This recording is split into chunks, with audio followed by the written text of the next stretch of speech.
Hey everybody, welcome to Sunday Duelcaster Mage stream here for January 20th, 2019.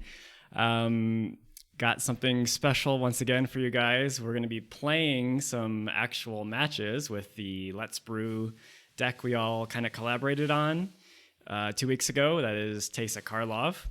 And in addition to that, we have some new opponents that haven't played against me on stream before. So that's pretty exciting too.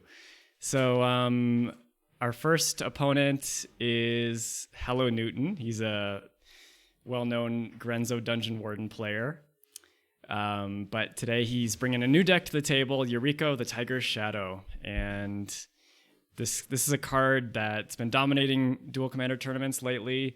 And it was actually bugged on XMage for a long time, like ever since it came out and up until like less than a week ago when they made some updates to the client.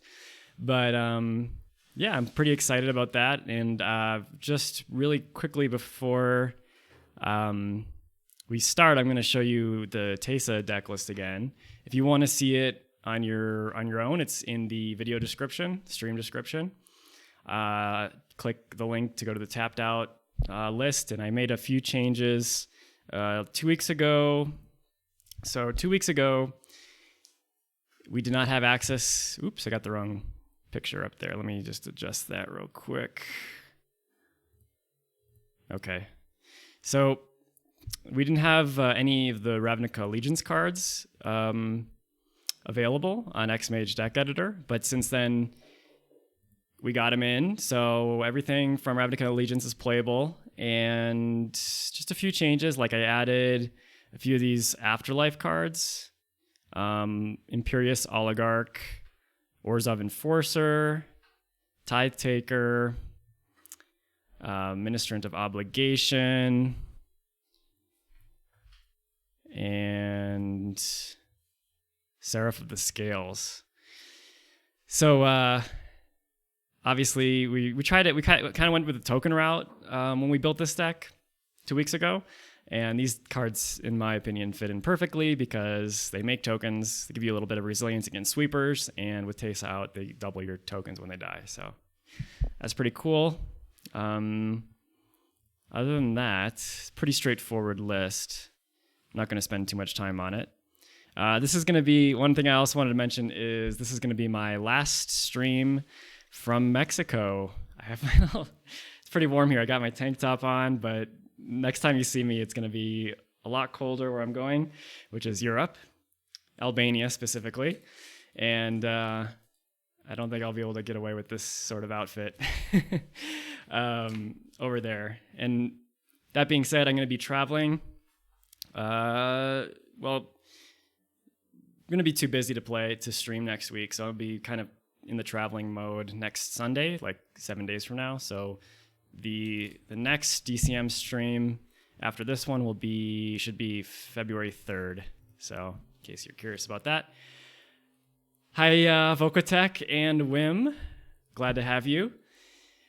Okay, let's get started. I don't think, unless you guys have any questions, I think I'm gonna just get rolling. I got Hello Newton on board. On deck here, running Yuriko. So let me switch to this little overlay. Hey, Xander. Oh, I think Xander wanted to play on stream too later. So I wasn't sure if you were going to be available this early, but we can play after this, I think. Estoy bien, Jorge. Estoy bien. Un poco triste de salir de México, pero todo bien. Okay, that's a little Spanish for you guys. One last thing. Okay. So if Hello Newton's ready, which he should be, we can get going. Yeah, no, I don't blame you for having to look up where Albania is. Cool. Albania is just north of Greece, in case you're not aware. It's just north of Greece and across from Macedonia, just south of Bosnia. It's kind of in the Balkans. Let me just adjust a few things here.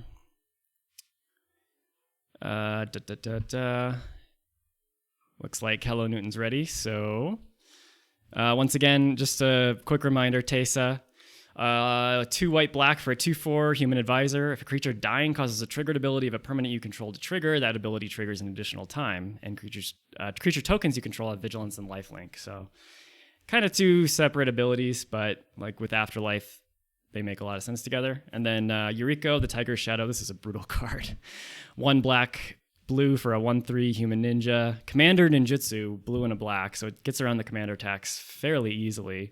Can start whacking you starting on turn 2. And whenever a ninja you control deals combat damage to a player, reveal the top card of your library and put that card into your hand. Each opponent loses life equal to that card's converted mana cost. So sometimes these decks run weird stuff like Delve and Miracle to get those high converted mana costs.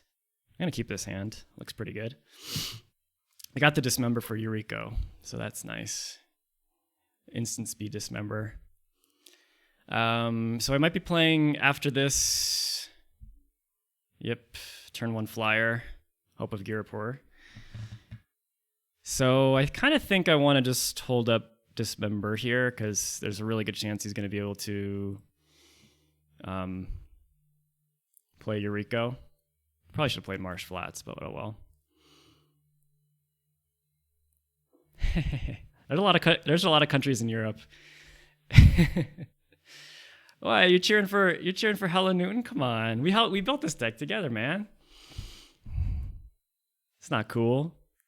Come on, do Yuriko, do it. Yeah. This is not even that good. It's like he can still just like ninjutsu that thing out like 2 turns from now.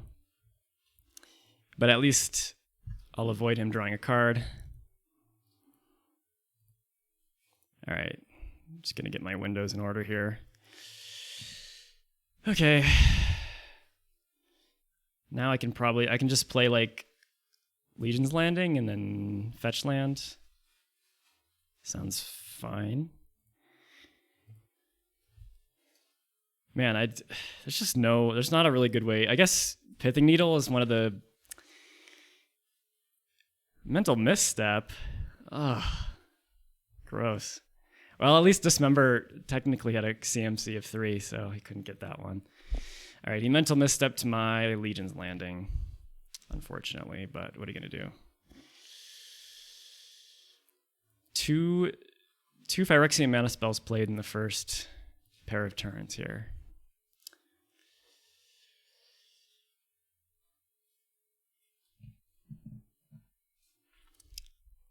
Don't really have a good play next turn. Got a Lend of the Dusk Rose and Divine Visitation, which should be good. I don't know if I have any broken combos in Teysa. It's more like just nice synergies. Tormented Soul. You're probably going to drop like 3 1-drop unblockable creatures on me.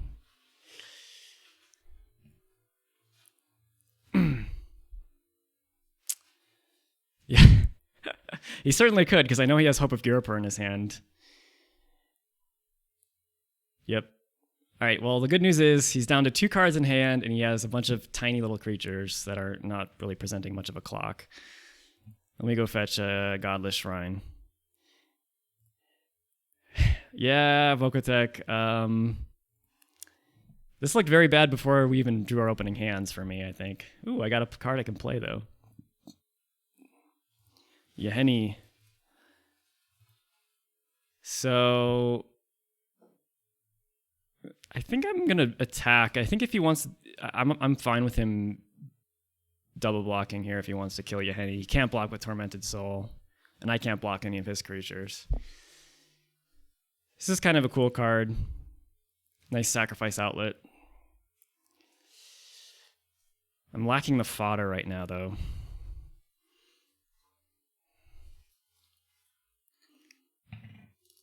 He took it as I suspected. I'm gonna get Yuriko whacked by Yuriko.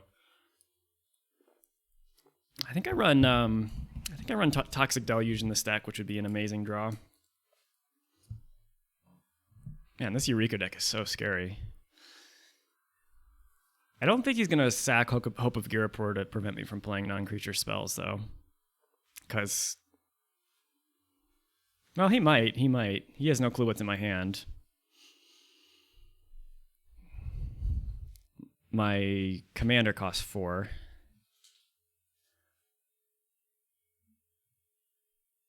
And I guess I'm going to play Alenda before Teysa, because Teysa doesn't really do anything right now. Sorry. We had to rewind there. He skipped past a...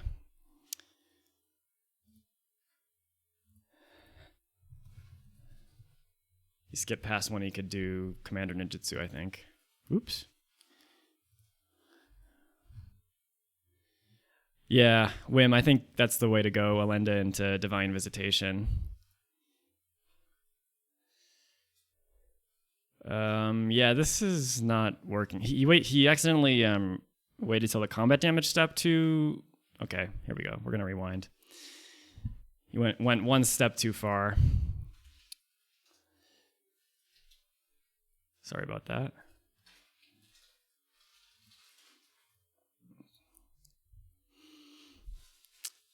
I think I'm going to go Alenda into Divine Visitation unless I draw something else more relevant.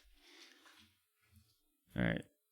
It's probably going to... If I were him, I would bounce Triton Shorestalker, I think.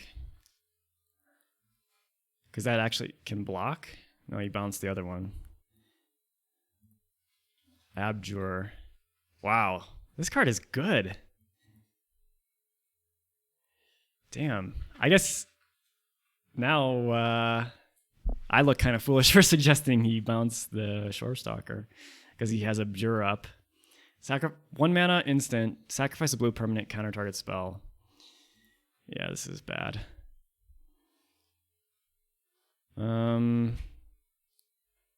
don't really want him to counter anything, but I think if he had to counter something, I'd rather it be Teysa, to be honest. I think Teysa is the least relevant card right now because these cards... I can recast Teysa eventually, and these cards provide value on enter or leave the battlefield. All right. If he wants, I got to get rid of this Abjure. He's going to have Abjure up indefinitely, I'm sure. So if he wants to counter Teysa, he can counter Teysa. Ugh, brutal. Yep, he goes for the Abjure. Sacking this Triton Shorestalker. Well, that's one less dork I have to worry about. Oh, he sacked Yuriko. That makes sense, too. You can just redo Yuriko. Yeah, because I could have just blocked Yuriko with Yaheni, so... This deck is not even fair. Commander Ninja... Yeah, that's a smart heads-up play by my opponent.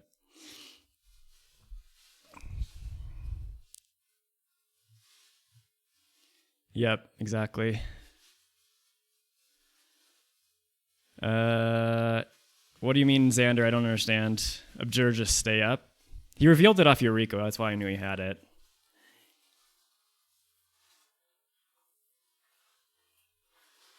Okay, he's bouncing the Shorestalker.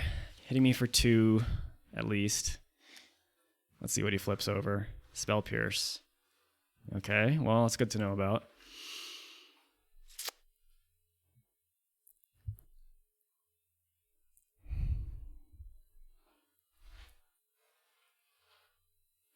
So, he's probably got a counterspell.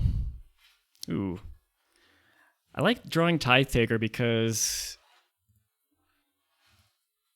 I can play Tithe Taker or Ministrant in either one of those. Can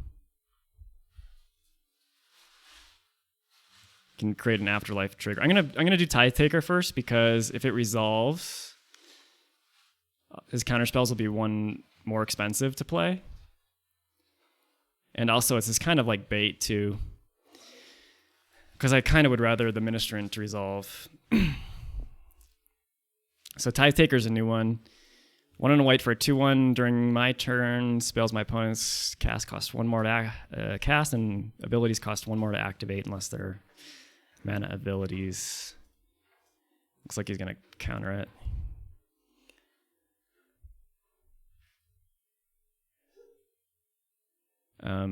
Which is fine. He's going to remand it. Sure. I'll play Ministrant, and then I'll be able to double block Yuriko or something to that effect. It's a little more mana efficient. Because next turn I might... you got daze too? Don't daze me, bro. Yeah, I'm just going to pass, I think. Because I definitely want to have a blocker for Yuriko.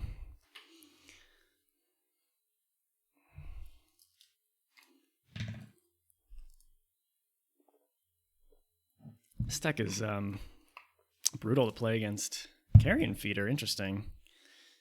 Kind of surprised this deck runs this card, but I guess if you have a lot of crappy 1-drops, this is a way to turn them into some value.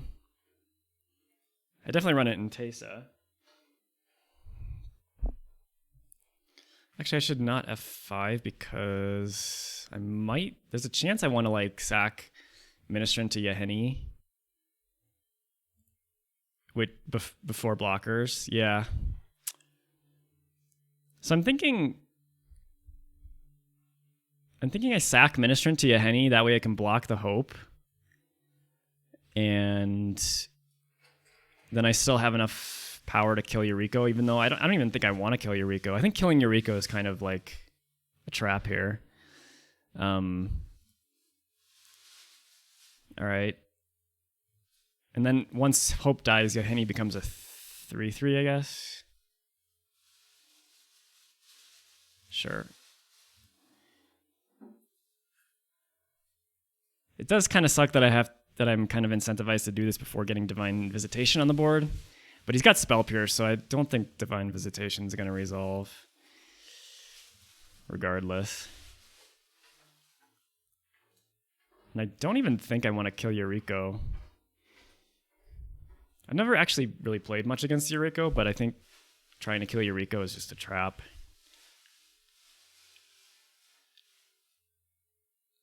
And furthermore, the spirit will survive. Like if I block Yuriko with Yahenni and the spirit, the spirit token would die.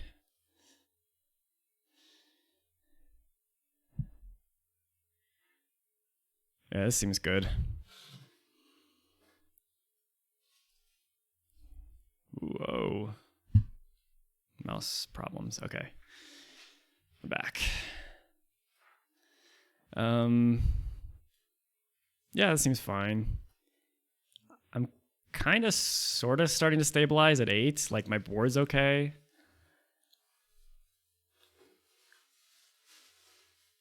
Oh, that's a good point, Wim. He says Carrion Feeder's in there just to sack Yuriko. That feels like cheating. Again, you like want your commander actively to go back to the command zone. It's very few legendary creatures can even think of historically that would ever make sense to want to kill your own. I guess like Rayhan or something, but even then. Okay, Tormented Soul comes back out. And the Shore Stalker comes back out. All right. I gotta be careful not to die to this Carrion Feeder. All right. Well, he's got Spell Pierce. This is the only card I know he has for sure. So I think I want to like bait him with this Tithe Taker again and then try to resolve Elenda. And if Elenda resolves, I got some lifelink action going. Yeah, I think that's the way to go.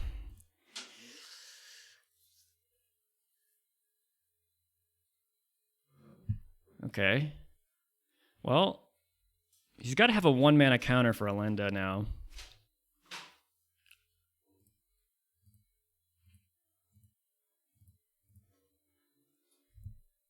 He's down to 3 cards in hand, so it's not like got everything. Okay, Elenda resolves.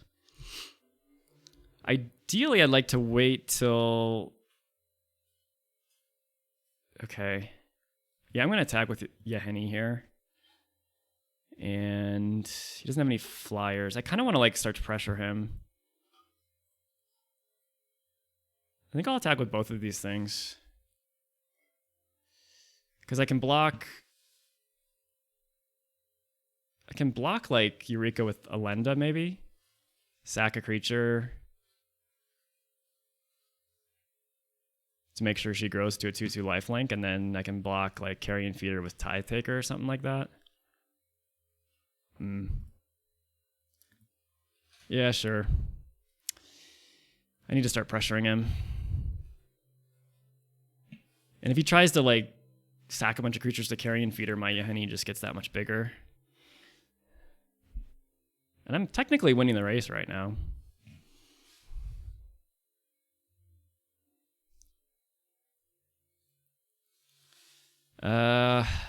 Xander asks if there's a decent replacement for Gaia's Cradle and Duel Commander. Not really. It's a very unique card. As far as, I mean, you could play the Growing Rights of Itlamok, which flips into a Gaia's Cradle. But nothing, no other land like that. I mean, there's like Nykthos is good in mono green. I don't know. It's pretty few and far between.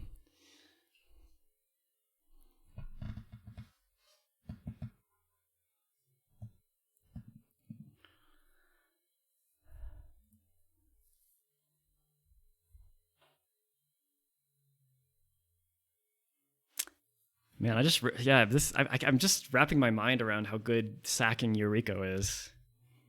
It's like ridiculous. Okay, well he's not. He's not attacking with Carrion Feeder.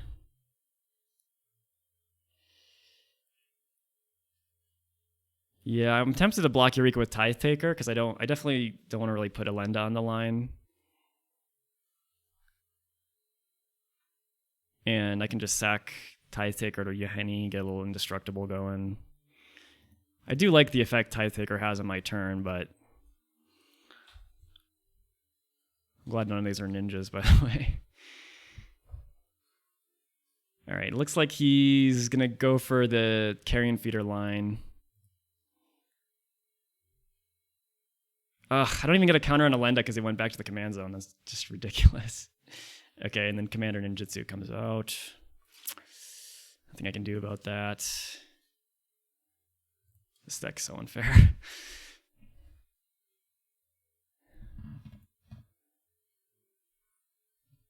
All right. Slitherblade. At least he's not hitting anything expensive off this ninjutsu damage.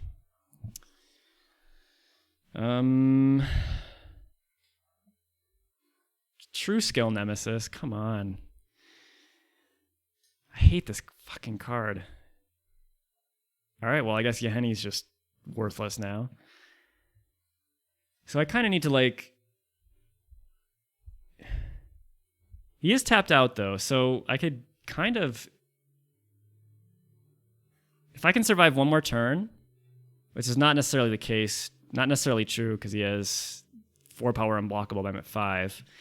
I could play Divine Visitation, get a ton of 4/4 Flying Angels with Flying and Vigilance, and then play Teysa after that, give him lifelink. I think we can survive without sacking Elenda.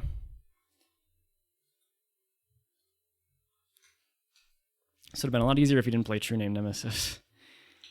The other thing I can do is maybe flip... How many do I need? 5 creatures.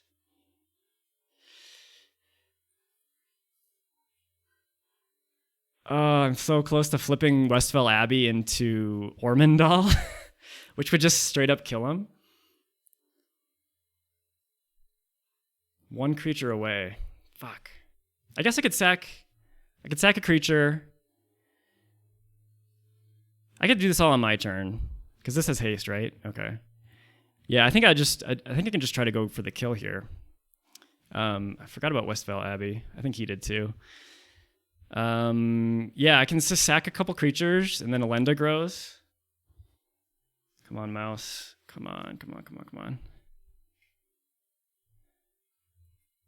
I can sack a couple creatures, then Elenda will make more creatures, and I can sack those to Westvale Abbey. And then just kill them right now. This mouse isn't working again. I don't know why I have Bluetooth problems when I'm streaming. It's really annoying. Yeah, I need something. Sorry, guys, bear with me for a sec. Maybe I try to get this to work. My mouse's Bluetooth stopped working.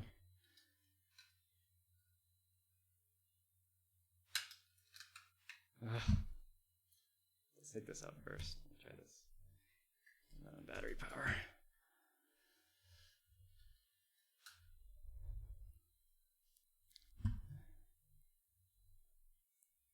Oop. Can you turn that on again? Just the light part.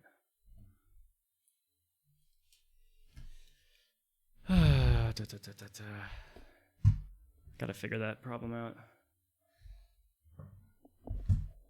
Okay. All right. Back up, mouse. No. There's not. I know. It's fine. Just leave it. Put that light on. Okay. All right. So we're gonna sack Tithe-Taker to Yahenni.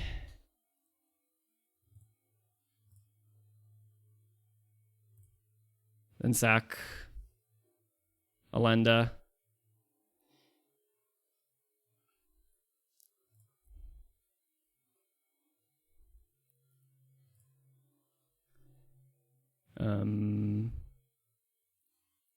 I guess it doesn't really matter. One just creates another one, so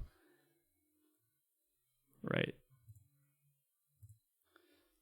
This should be 5 creatures, and then I can make Ormondal. Man, I love this card. Oh god, what a weird card. What could he have here that would stop this? I'm not really sure. Ormondal, Profane Prince. 9/7 flying, lifelink, indestructible haste. Suck it, true name nemesis. Oh god. Crazy game. He goes, haha, sick. That's why you need these sack outlets. Like, if I didn't have a sack outlet in Yahenni, I couldn't have done that. I really hate this mouse, by the way. Oh, it barely even works. Okay. All right. Oh, this hand is making me regret putting Kajal Outposts in my deck. I got a mulligan, I think. That was a cool game. All right. Well, now I don't have... I think I got to keep this, because if I just get a single white, I can play Ministrant. And I can maybe Wasteland him. I'm kind of like impressed I even got a game off of Yuriko, to be honest. Being on the play helped. Big time. Jace's Phantasm. Gets +4/+4 as long as an opponent has 10 or more cards. So it's basically just there. Yeah, I kind of feel like Wasteland is the play here.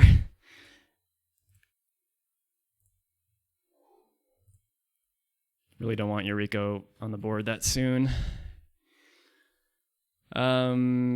Essentially, this is just a 1/1 flyer. Become a 5/5 if I have 10 cards in my graveyard.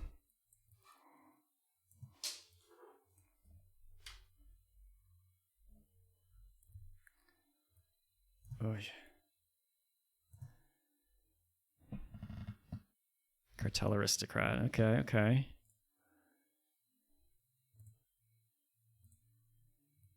I hope I didn't hurt myself more than I hurt him. This mouse can't fucking click and drag. I just get stuck.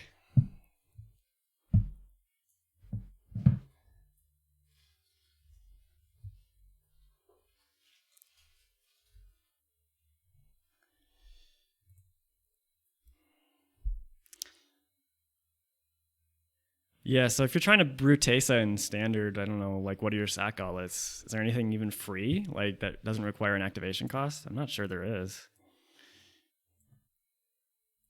All right, well, I'm gonna get whacked by Yuriko now.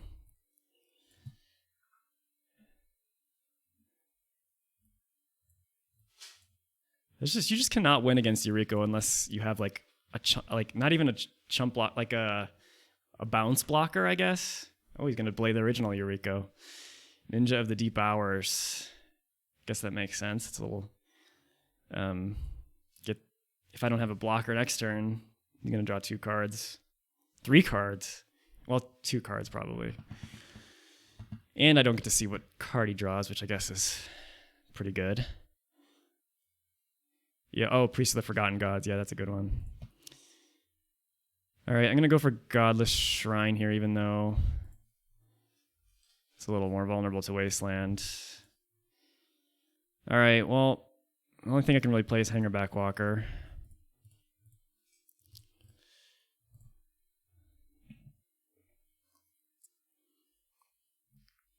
Hangerback Walker's a good guy. Got a lot of play in this deck. A lot of play. I think that lifelink ability from Teysa might come in start to be really relevant eventually.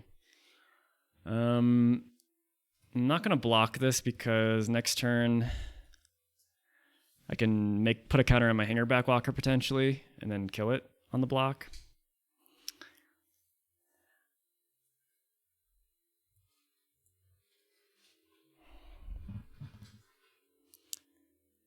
Also, Minister of Obligation would be a pretty good play if I can draw another land. It's looking like he's probably going to leave counter magic up. Yeah. And I whiff on land. That sucks. Well.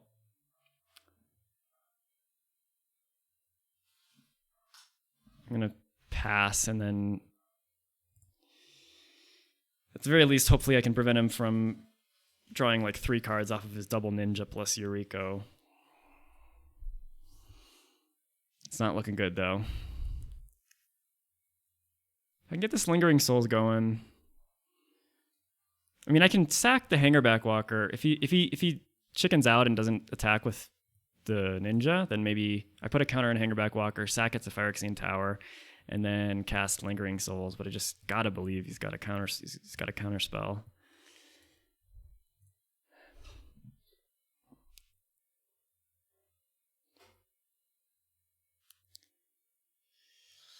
All right, balls in your court. Hello, Newton.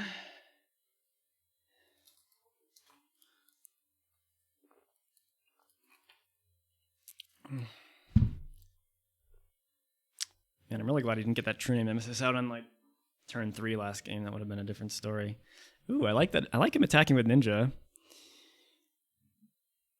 I mean, I guess I could get blown out here, but the obvious play is to block.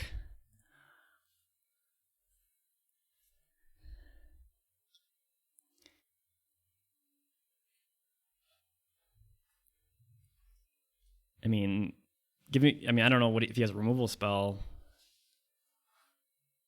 Okay. That's fine.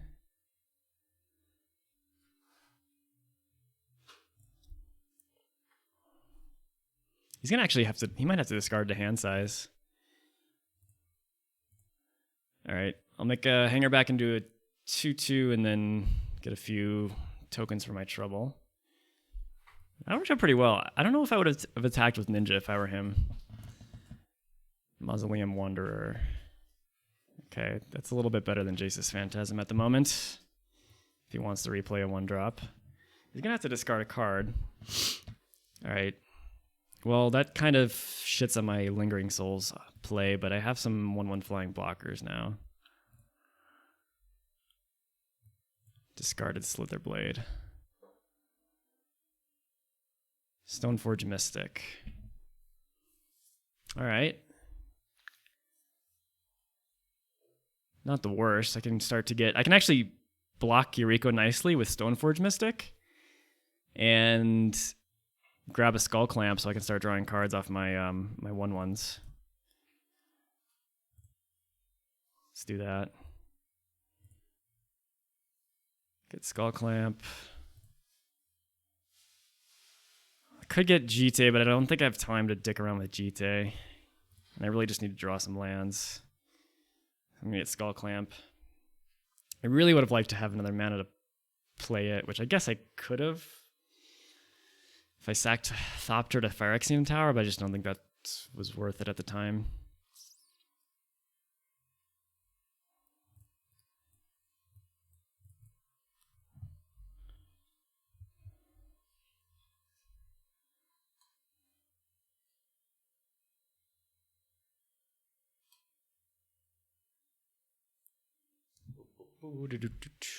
What you got? What you got, Newton?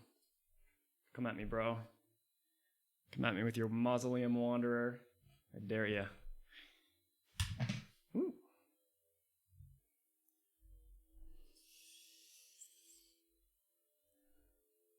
I think he's he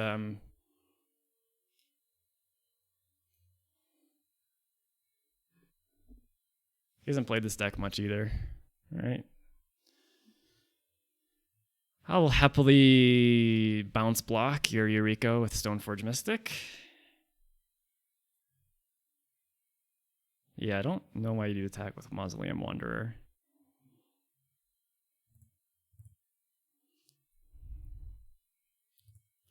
He's got a ton of cards in hand, but so do I, and I don't think I'm like losing that badly.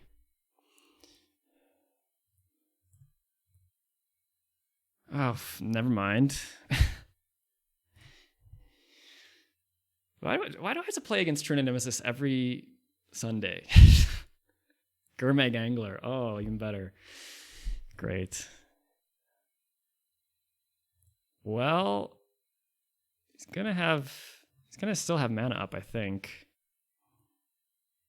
Yeah, he's got 1 mana up, so he's got a 5/5 in play. Oh no, he's gonna tap out. I think I need to kill this Gurmag Angler. Oof. Well, I think I need to clamp one of my Thopters to hopefully hit a land drop. The question is,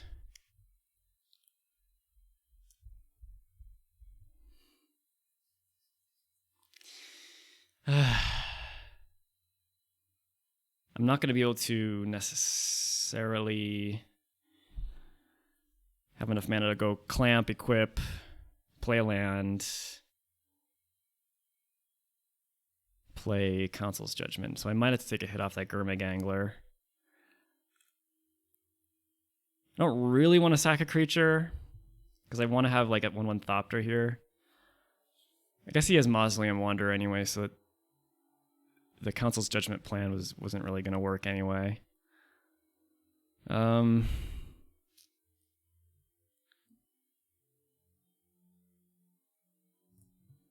just play Clamp.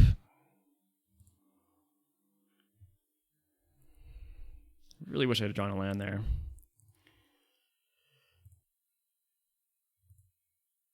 What's going on? Paid 1.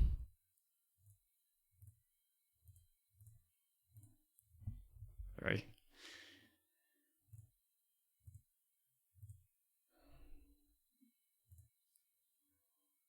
If I don't hit a land here. Ooh. Ancient Tomb, you say? I like that. I don't like that it doesn't make colored mana. I could clamp the Mystic and block the Gurmag Angler, but then I don't really have a good blocker for Yuriko. So I think I'm just going to pass the turn. And I don't even know if I want to discard Eldrazi Monument, because that could be pretty good.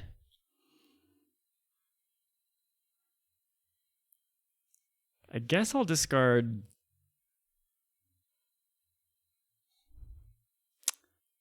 Lingering Souls, because it gives me some value from the graveyard.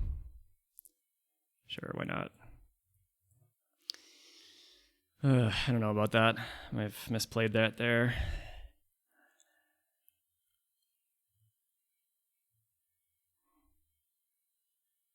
And I didn't really want to like pay 2 life to clamp my other Thopter. Then his 2/1/1 flyers get to bash in. And I would have had to discard 2 cards anyway. So I don't think that made sense.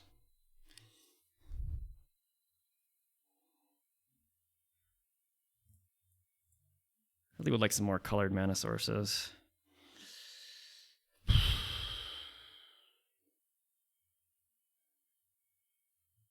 Okay, I think I take 5 from the Gurmag Angler here, but I do think I want to block the Mausoleum Wanderer.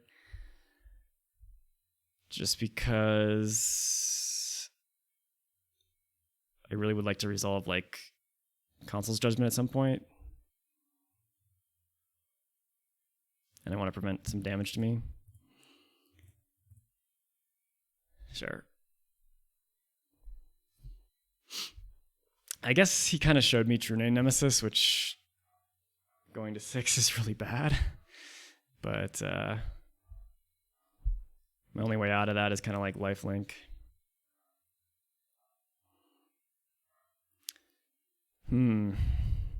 This is not looking good. Not looking good. Oh, and he's got a grip full of counterspells. I guess that means True Name Nemesis hasn't come down. Elderly Fiend. Oh boy. Tapping down everything.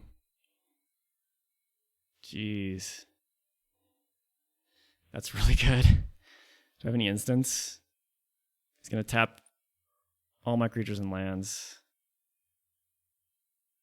I think that's just game. I mean, I'll see if I draw planes, then maybe play Hunted Witness and Chump Block, but that is brutal. Wow. Ugh, this shows up at the most inopportune time. Speaking of inopportune, Wim says he made a Ravnica Allegiance draft for the XMage players MTG group this morning, but I don't know if I don't think it fired, did it, Wim? I don't think you got enough people, unfortunately. Okay, this is bad. This is desperation mode. Play Kjeldor Outpost. I'll play Hunted Witness. Which can at least chump block and buy me a turn.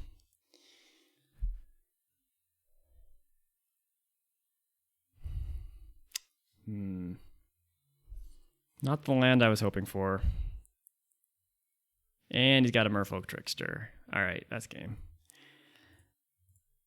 GG.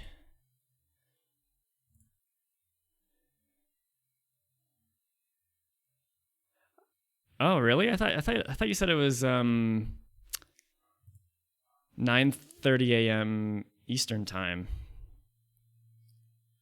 Guess I'll keep this. I think I made a bad mistake last game where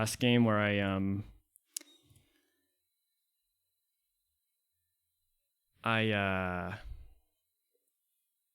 played Dismember on Yuriko instead of the creature that he was ninjutsuing off of.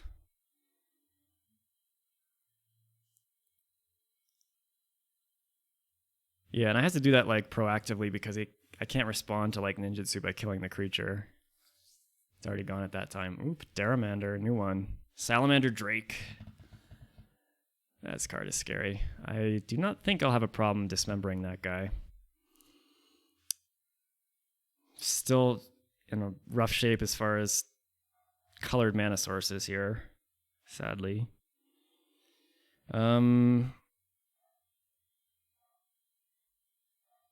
Yeah, I'm just going to go ahead and dismember this thing. Still have to pay 3 life.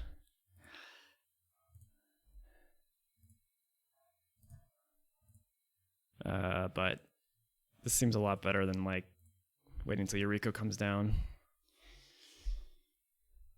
Man, they always just have so many more cards in hand than you do.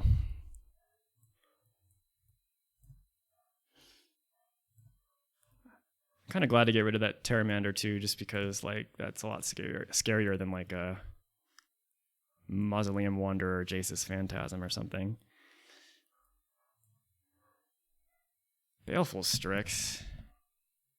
Jeez. All right. Duress. Okay. Well. Okay, I think I must have just gotten the time wrong. I wouldn't have been able to make it either way, unfortunately, but this sucks. If I could make double white, I would totally just sack the Viscera Seer to put Gideon into play. But there's no way that's happening. The only thing I can do is either duress him here and just have a crappy turn, basically, or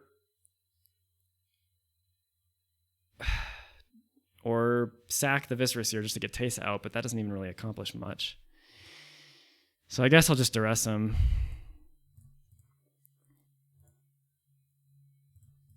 And my mouse is crapping out on me. Come on, mouse. Jesus. All right, let's see what you got.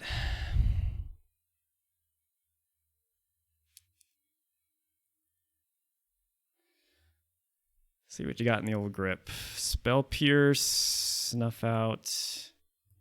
Okay, I'm not too worried about Snuff Out. So the only real relevant card is Spell Pierce, which I definitely want to get, given that I have 3 non-creature spells that are relevant. Okay.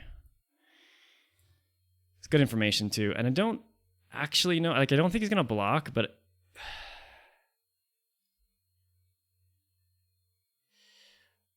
good question. Wim asked, when does the Historical Society do their drafts? We have an American draft, first we have a European draft every Tuesday at 7 o'clock Central European time. And then we have an American draft every Thursday at 9 o'clock p.m. Eastern US time. I'm just going to go. I'm just going to say go. I need this creature to make black mana off my Phyrexian Tower, so I don't think he would block, but I don't really want to risk it. I'll get Taxian Probe. How nice.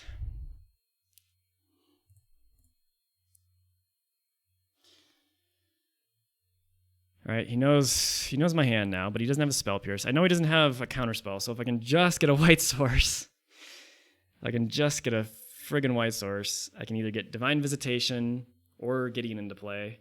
Ideally, I could go Divine Visitation first, followed by Gideon, make a Serra Angel, start pumping out Serra Angels. He doesn't have a whole lot of power with which to like knock Gideon's loyalty down, and I think he's a little bit far from getting. Well, he's not that far off from getting Tombstalker into play. Maybe just a turn. I would expect Yuriko to come down here. Yeah.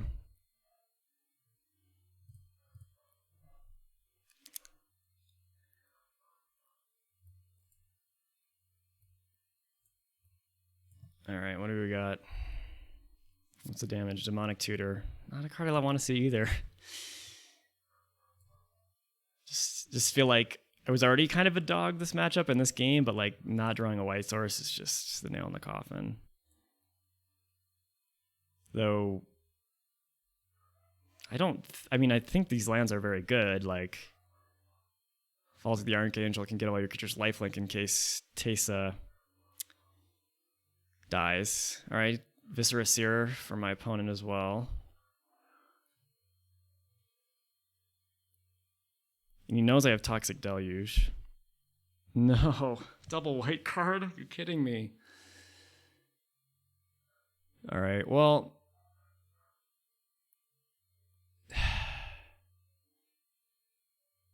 it's really brutal because I'm tempted to like play Teysa, like sack the Viscera Seer just to play Teysa, so I have a blocker for Yuriko. but he can attack with both creatures. Whatever one's unblocked, he can ninjutsu the Mistblade Shinobi and bounce my Teysa, which would be pretty brutal. Snuff Out can't hit Teysa. This would have been the perfect turn to just like drop a Gideon or Divine Visitation. I don't know what you mean, Wim, about what have we got, opponent. I don't quite understand.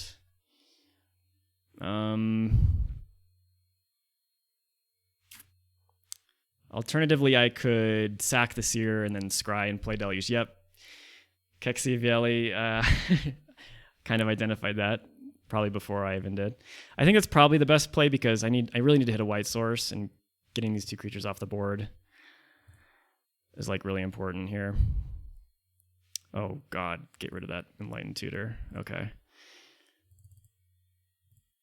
Let's play Deluge for 3 and just take infinite pain in the process.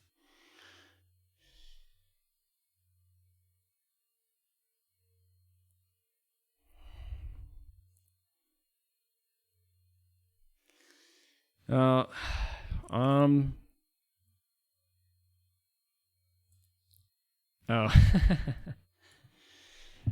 Saffron Olive. Nice. Okay. We're just so dead. We're already at 8. He's hit us with like a couple 1-power creatures and somehow we're at 8. And he's got a full grip, as many lands as he needs. Demonic Tutor. Second time he's cast Baleful Strix. Drawing even more cards. And he probably can even cast... No, I can't cast Tombstalker, luckily. But he can cast Demonic Tutor. I don't know how I'm getting out of this one. Pleading Ears Murphy. Yeah, I don't know. I cannot stand that guy's voice. I've probably listened to about 5 seconds in total of Saffron Olive, and I'm like, nope. Ugh. Where were you earlier, Plains? I needed you so bad. All right, well, all I can really do is play Gideon here because it can't get up to 5 mana.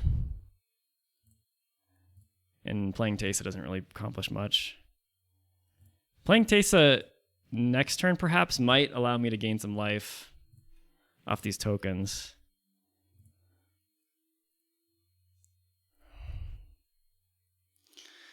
So I play Gideon. Gideon, Ally of Zendikar, which I should have been able to play 2 turns ago, which would have actually given me a chance this game, but I don't see a great way that he has to like kill Gideon. I think Planeswalkers in general are pretty good against Yuriko, I guess, because like they have such tiny creatures, and if they're attacking your Planeswalkers, they don't get the trigger off Yuriko. Okay. He might actually bounce. Oh no, he's gonna get Yuriko into play. I was gonna say he might want to bounce my Knight token by playing Mistblade Shinobi out of his hand. But I guess he can just snuff out the token if he needs to. For free. Alright. Ugh. Oh God. I take 3 and I get to see this true name nemesis that I have to deal with. This is just not even... Greetings, Beshek. We're playing French EDH. Oh my God. French EDH, aka Duel Commander. So you can Google that if you need to find the ban list. This game is just a joke.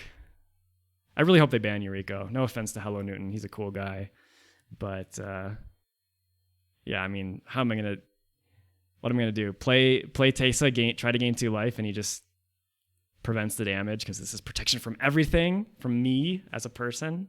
It's so offensive. No, not the MTGO ban list, just separate ban list. Yeah, there's nothing I can do. Nothing I can do, I don't think, to survive. If this token had flying, maybe I could survive.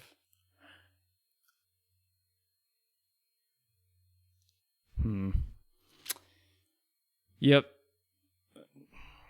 I could make an angel just for shits and giggles. Yeah, True Nemesis is just ridiculous offensive card. I hope they ban True Nemesis and Yuriko, honestly. Like, these cards should not exist in Duel Commander. All right, we're just going to do something cool here and then concede. Divine Visitation. Make a 2/2 knight. What? No, it's a 4/4 angel. Oh, God. It still has the knight ally text just for extra confusion. For me, probably only. All right, that's game. Xander, you're up, buddy. Good game, Hello Newton. Cannot deal with your bullshit. Ooh, that was not right.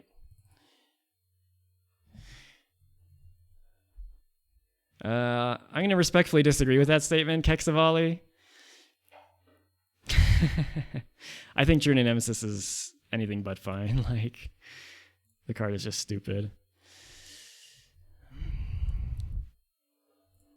There's so many good games that are like really interesting, and then they drop a True Name Nemesis, and it's like, oh, all right, I guess I just lose now, inevitably.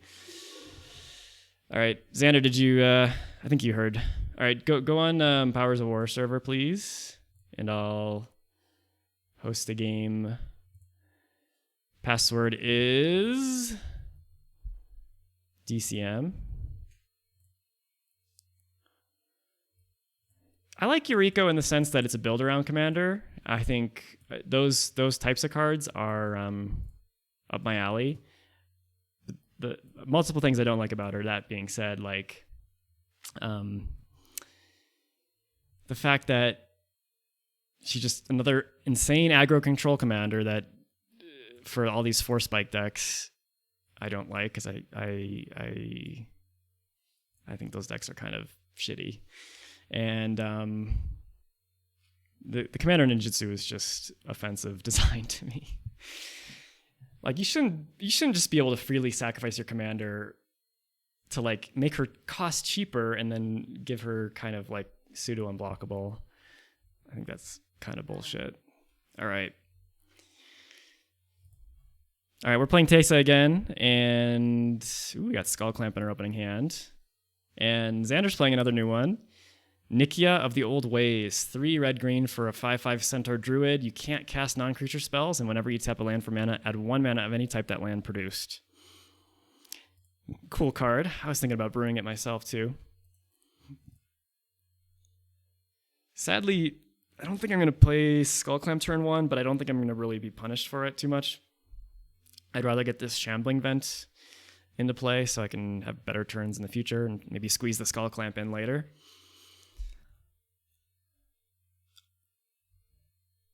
And my opponent's on the play. Xander says, prepare to feel some nostalgia. This reminds me of when I was a kid, just playing big dumb things. If there's a slight echo, Hello Newton, I would not be able to tell from my end. If you say there's a slight echo, I believe you. God damn it, it's fucking Geldoran Outpost again. Okay. That was weird. Anyway, anyone else hear an echo on the audio?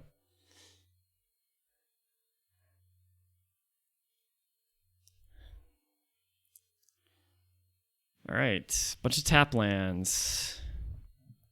Ooh, there's a nice land, Snow-Covered Plains. I guess I'll play that in case, on the off chance, I want to play like the Outpost next turn. Why is it doing that? Okay. I'll go Carrier Thrall here, I think. Okay. Oh, my internet connection's getting a little worse. Sorry about that. That might be why you're hearing echo. Just,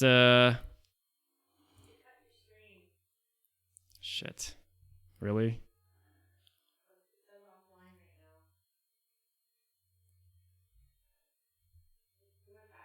Okay. All right. Still in Mexico, guys. So the internet goes a little in and out. We have Shaman of Forgotten Ways.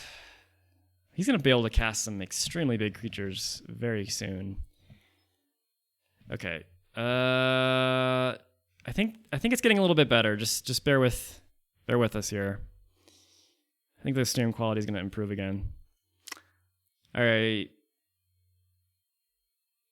So I think I'm going to wait to try to clamp the Thrall until I have Teysa to maybe get the extra value. So with that being said, I think I'm just going to keep playing creatures here and play this Hallowed Spirit Keeper. I would definitely kill the Shaman if I had a way to do so, but I don't. So it's kind of a slow start for me, but I'm kind of building up. Tectonic Edge. Don't love that. I guess I'm glad I'm seeing this. Rurik Thar. That card is so good against me right now. Oh boy, and the Zealous Persecution is looking really bad. Not only because he has Rurik Thar, but his creatures are so big. The thing goes together so well with Nikya. All right, is the stream better now? It looks like it's in the green according to OBS. Okay, good. Vindicate. Whew.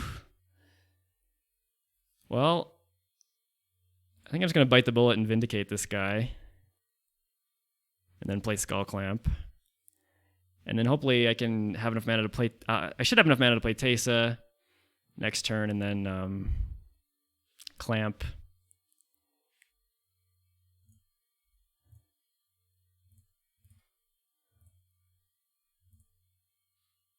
Clamp Carrier Thrall. All right, got the Clamp on the board and just swing with these two. Get some damage in. All right, drawing Vindicate helped a lot, I think. Still, he's going to be able to play Nikya. He already has 7 mana to play creatures with. Okay, he's going to play Nikya. And actually, he's going to be able to cast a 4-drop. Okay, glad the stream kind of improved itself. So he's gonna be able to play a 4-drop even after playing Nikya. This is a nice card to like drop right now, like at this point in the game, turn 7 or whatever. Walking Ballista, ugh, gross. Okay, I like that he's shooting this now, so I'm not in doubt about Skull Clamp ability. Oops. I accidentally clicked through. I don't think I was going to attack anyway. Okay.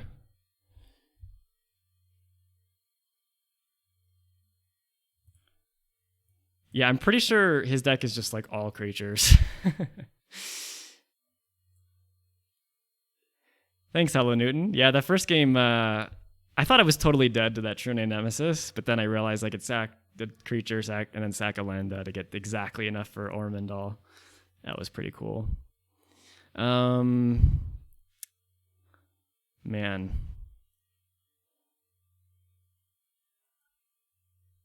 This really sucks because I could draw 4 cards with Skull Clamp here if I play Teysa and clamp the Scion, but he's just going to shoot it with Walking Ballista. I'm not sure. I mean, I think it's too early to play Eldrazi Monument, and I'm not sure I have anything better to do. So I guess I'll just do that.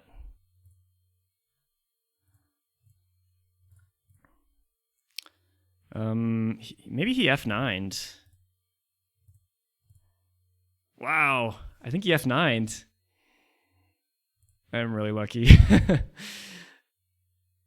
Wow, so now I'm feeling much better.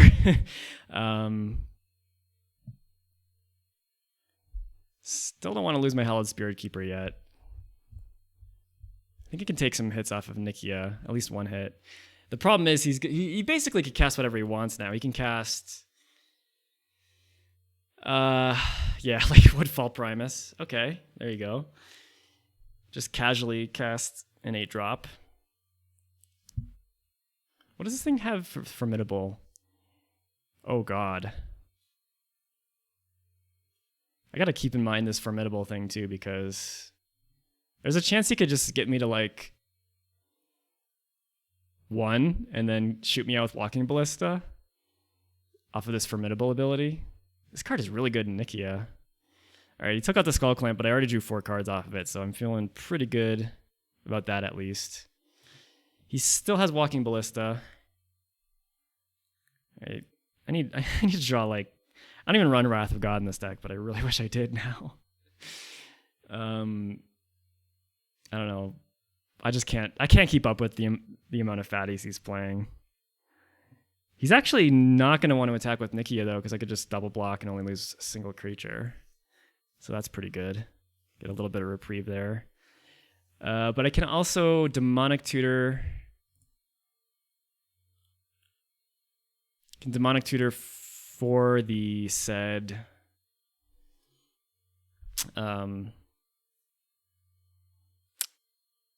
for the said Toxic Deluge.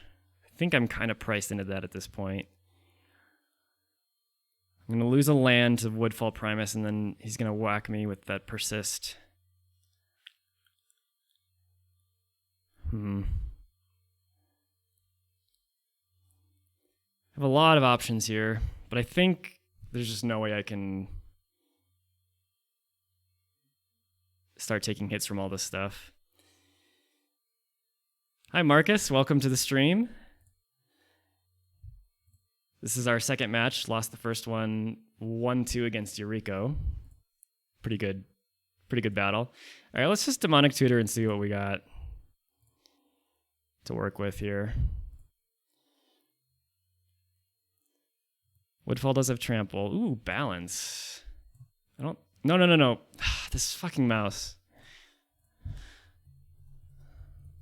I have to go back here. For some reason, my good mouse Bluetooth isn't working.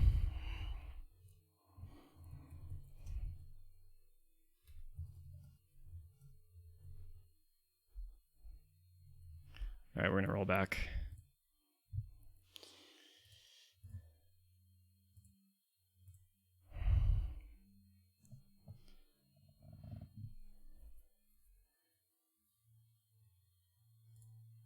All right, let's see what we got with Demonic Tutor.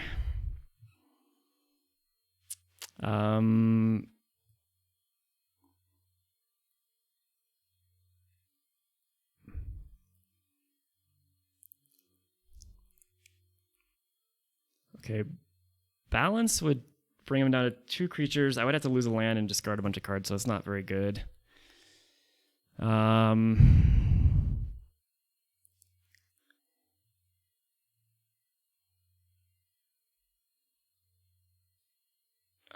think I just have to get Toxic Deluge. Not seeing a lot of these cards being like very relevant. Actually didn't end up playing Elspeth. This is the 6-mana Elspeth. I cut that from the deck. Would be good though. Oh boy, I could get Council's Judgment maybe to exile the Woodfall Primus. That wouldn't be the worst. It's not a super effective turn. I'm kind of worried about him just like loading up the Ballista and ballistaing me out. But if I get the Toxic Deluge, I have to pay 6 life, go to 8, and then he whacks me down to 3 with the Persisted Woodfall Primus, and I lose a land. Oh boy, this is bad.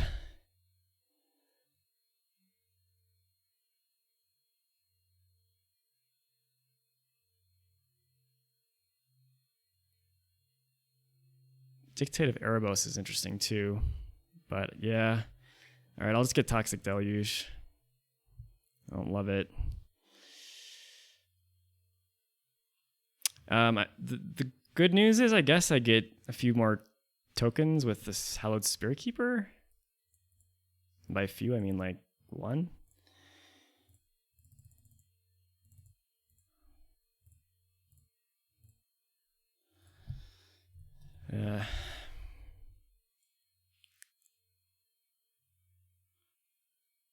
Really would like to like, I don't know.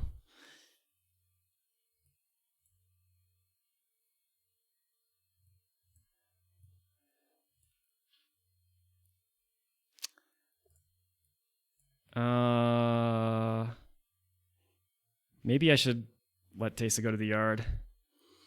No, I don't think a single token is gonna single extra token is gonna be the difference maker. I'd rather have the ability to get lifelink later because I don't have any way to get Teysa back from the graveyard if she dies. I think so. I think I would get well, actually that worked out fine. I got 4 spirits.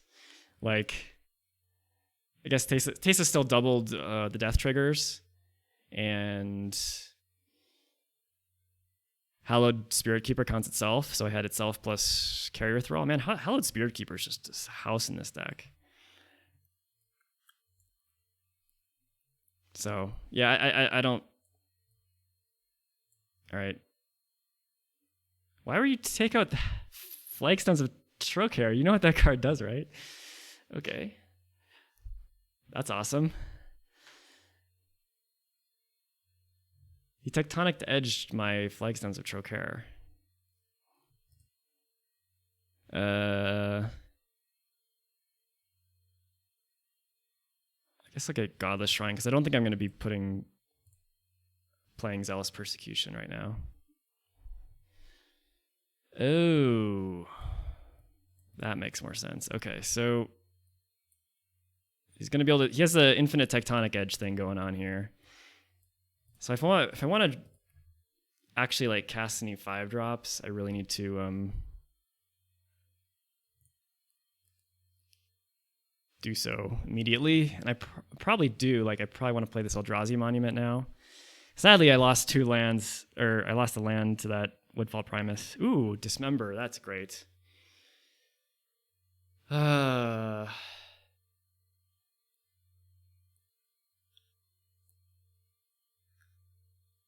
I think he probably should have killed my Black Source. So I have 6 mana total, because this Outpost can make a mana. I don't love playing this because I just lose 2 lands to his Tectonic Edge.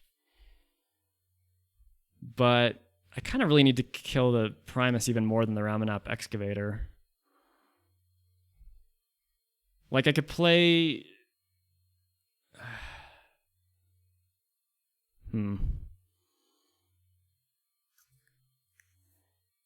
What I really would like is to get some life off these tokens with Teysa.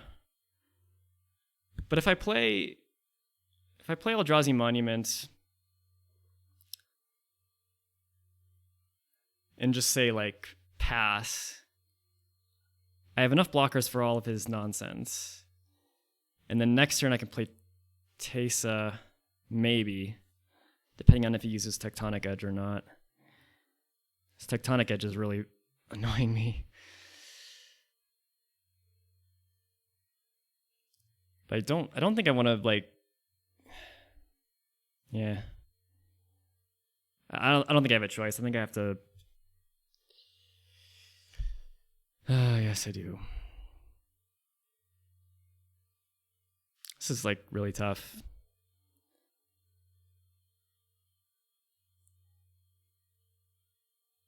I could play, like, Dismember on the Primus and then play Imperious Oligarch. That wouldn't be terrible.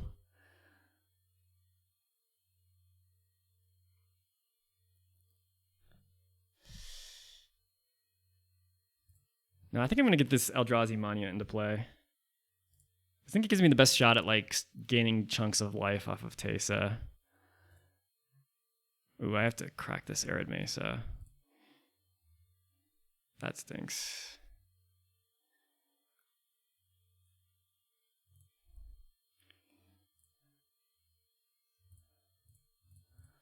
All right. So I'm just going to try to hold the fort down and hope he doesn't have any way to push damage through this turn. I'm pretty sure he doesn't play burn at all. At least not, like, maybe he plays a creature that burns. He's kicking himself for missing a ballista trigger. Yep, or not trigger, but... Tectonic Edge does not hit basics, only non-basic lands. And Eldrazi Monument, if you're not aware, makes all my creatures get +1/+1 at flying and are indestructible. And at the beginning of upkeep, I got to sack a creature, and if I can't, I sacrifice Eldrazi Monument. The good news is that red-green probably doesn't have any ways to actually kill this. I mean, he can kill it with artifact or enchantment removal, but he can't, like, kill my creatures under it. All right. Enlightened Tutor. Man, this Tectonic Edge is a beating. I almost feel like I need to kill the Remnant Excavator over the Woodfall Primus. This would have been a great turn to play Teysa if I just had another mana. Ugh. Well...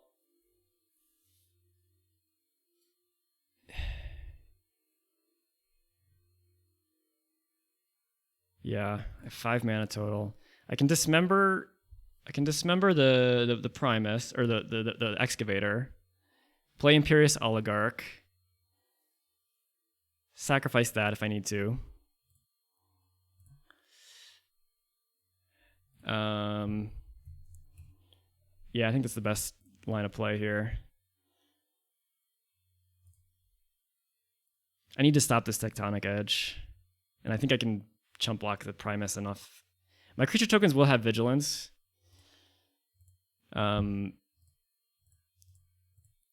Eventually, when I get Teysa out. Oh no, I can't play Imperious Oligarch. Shit. I don't have another black. Well, I definitely couldn't play... I couldn't play, what's it called? Dismember paying life anyway. Looks like I'm a long way off from getting Teysa into play. Pelucranos. Okay, that's just a big dumb beater.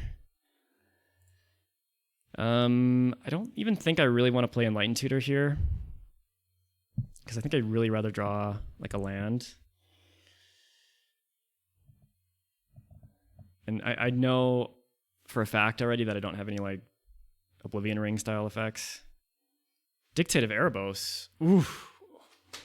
Need a land. Oh, that Dictate would be really good. I could live dangerously and play Dark Confidant.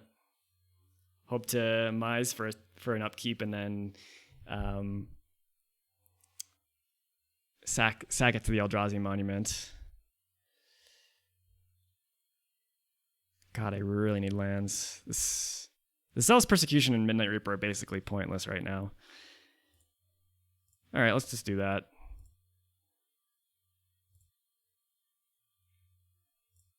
Gotta live dangerously.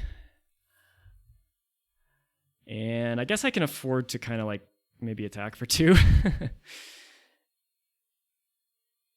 Oh wait, maybe I can't because of trample. Ugh. Well, whatever. Probably should have left that one back as a trample.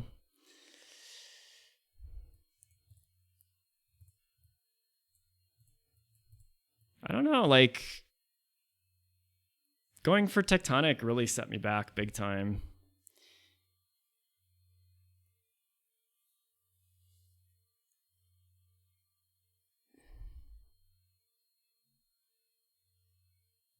No, I'm not dead on board.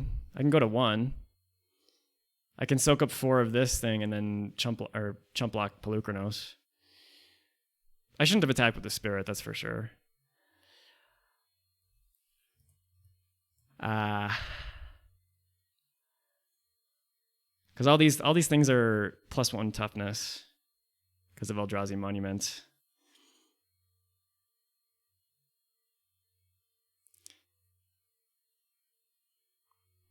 1, 2, 3, 4, 5, 6, 7, 8. Am I missing something about Polukranos here? My creatures are indestructible. And Polukranos doesn't have trample.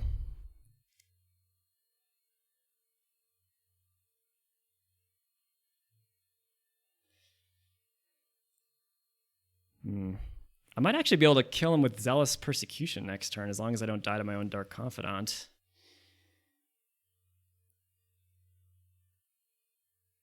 Alright, well... It doesn't really matter. Any two of these things kills the Primus. Sure.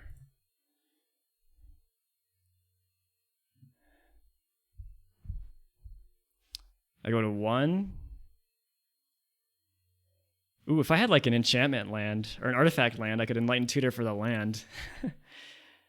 Don't scoop. Why are you scooping, Xander?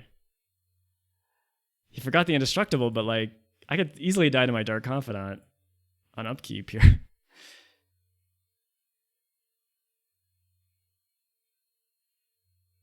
What the hell happened? I don't understand.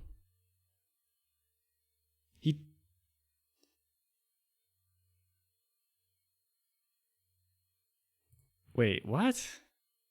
We're both confused. Are you saying that because Polukranos did 2 damage to whatever creature, like he doesn't have to assign that damage to my creature anymore? Oh. Wow, did I just like miss that entirely? Or we're really confused.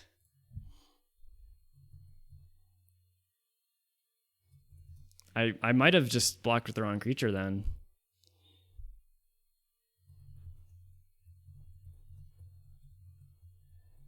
Man, that like I don't know if I've ever had that interaction come up before. Fuck. So maybe I could have survived there if I blocked the right creature. I didn't even pay attention to what he chose with Polukranos.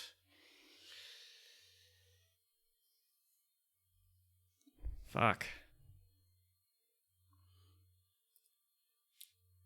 Oh well. I'm kind of curious to see what the top card of my library would have been. See, if he was at 13, if I sacked one of the spirit tokens on upkeep, I would have a 3/2, a 3/2, and a 2/2. Yeah, I could have. No, I wouldn't have had enough with Zealous Persecution. I would have been too short. Xander's just as confused.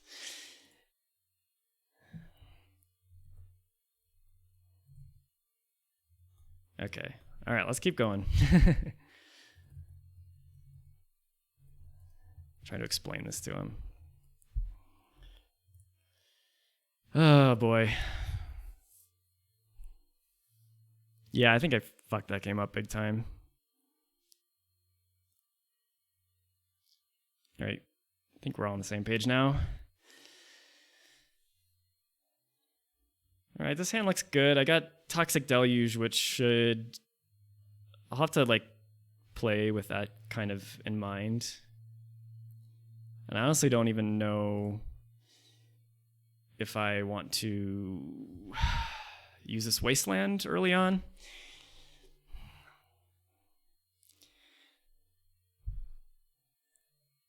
I'm not going to use a Wasteland on a Kessig Wolf run, that's for sure.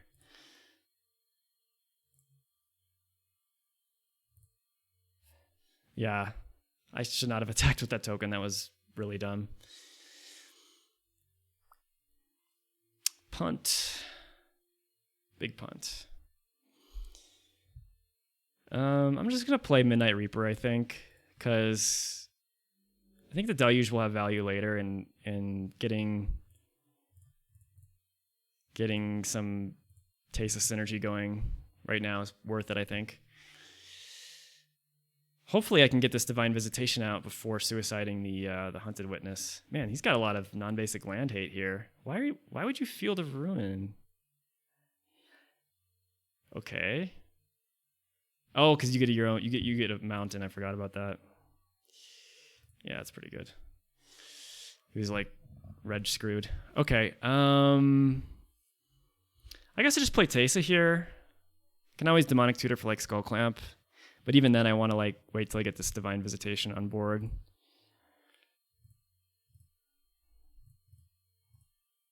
And now if he tries to kill any creatures of mine, then I get two lifelink tokens and draw 2 cards. Oh my god, if I get a Skull Clamp going with Tutor, I get to draw 6 cards. It's got a whole lot of nothing going on, huh? I think I just keep setting up with this Divine Visitation. Like, seems like it'll pay off in the following turns. Weird game. The 0 ramp deck. All right. Now I feel pretty good because if this Hunted Witness dies, I get a 4/4 Flying Vigilance Angel. Sarah Angel, basically. Which is pretty nuts. And he plays Nikya. I think I need to kill that like ASAP. So I'm probably just gonna have to Demonic Tutor for like something lame to kill that with. It would be really nice if I still ran like, or if I ran oh, Fatal Push is too big. If I still ran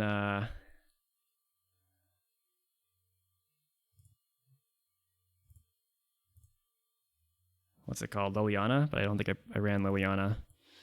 All right, how do we want to kill Nikya? Or do I just want to get Skull Clamp? It's a little risky, though, because I think I'm clearly winning on board. I don't think I need the Skull Clamp to win.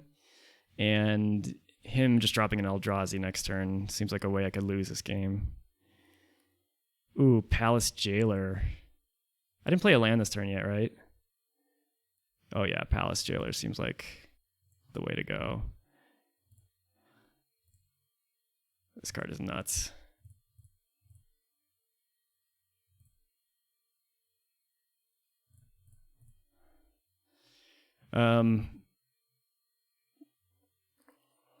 Goddamn tutors, he says. All right, I'm gonna get the Monarch and I'm gonna kill Nikya. I think it would be pretty hard for me to lose the game at this point. Got this Toxic Deluge in the bag for good measure.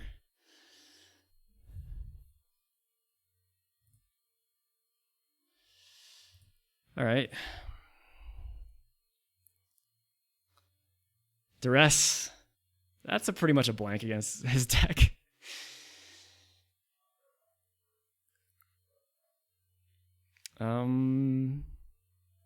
Yeah, and I can even trigger Revolt with Wasteland. All right, he just scooped. Game 3. 1-1. Oh, I got the Skull Clamp and this fucking Kjeldorn Outpost again. Man, I really need to cut this card from my deck. Considering this Outpost is basically like a blank, well, I guess I could Skull Clamp the Carrion Feeder regardless. I'll just keep it because Skull Clamp is that good. But I'm probably going to Skull Clamp the Carrion Feeder. And hopefully draw into some white mana. Fyndhorn Elves, that's a good one. Not exactly what I was looking for. Carrion Feeder there. Nice free sack outlet that I'm probably going to have to just chuck to a Skull Clamp to... Ooh, Ramen Up Excavator. With a fetch land in the yard. That's good. Okay, Snow-Covered Plains. Alright, so we're getting at least mildly close to like getting this Palace Jailer on board. I still think I'm gonna clamp here because I need to get another white source to get this Palace Jailer online. And I really don't want to have to play Kjeldorn Outpost, and Wasteland is like really bad right now. So let's do that. Okay, I drew Toxic Deluge. I like that a lot. I can just go Wasteland and tap for Deluge next turn.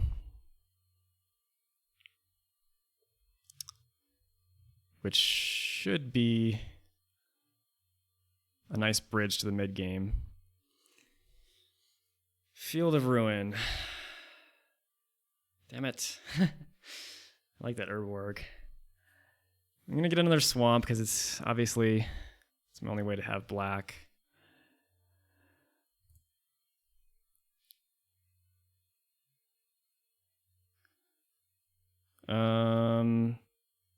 You asking how many colorless lands I'm running in Teysa?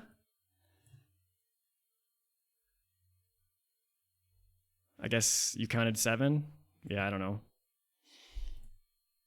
I know it seems like a lot, but... I think I'm going to Deluge here because then I can follow up with Palace Jailer on his Nikya when he plays that next turn. So... And I want to stop him getting value off that Remnant Excavator. I'm really not sure why I didn't just get his fetch land back when he had the opportunity last turn. I will admit that the outpost is maybe a little bit aggressive. No! Wasteland, my wasteland. Alright. Well, I'm really glad I killed that Remnant Excavator at the very least. Ugh. Okay. Well, his Wasteland... I don't think he's running Crucible, and his Wasteland's out of the way, his Field of Ruins out of the way, and his Remnant Excavator's out of the way. So I think I'm... Well, actually, I should just Demonic Tutor for a land. Yeah, that seems way better. Yeah. And honestly, I'm kind of tempted to get a basic, but I'm also kind of tempted to get Ancient Tomb. I'm already at 14. I guess I could also get like a land that gives me a sack outlet, but I'd rather have something that makes some colored mana. Let's get Temple of Silence, because I don't have anything other plays this turn. Actually, no, I want to keep up Dismember. It's not really that big a deal. I'll just get Command Tower.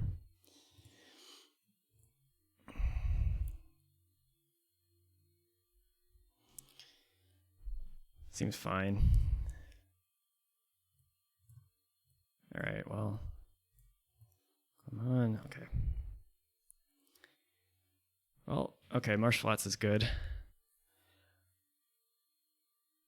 I could play Sorin on an empty board.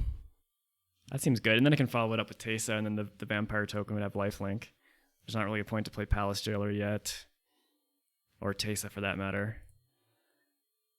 I think I'll just get a basic just to kind of hedge against more land destruction.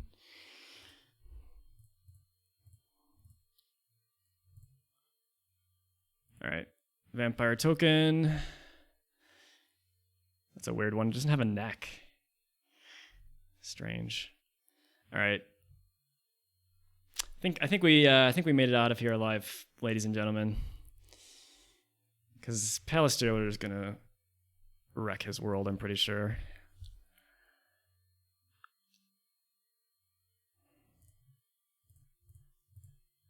And I got a backup removal spell.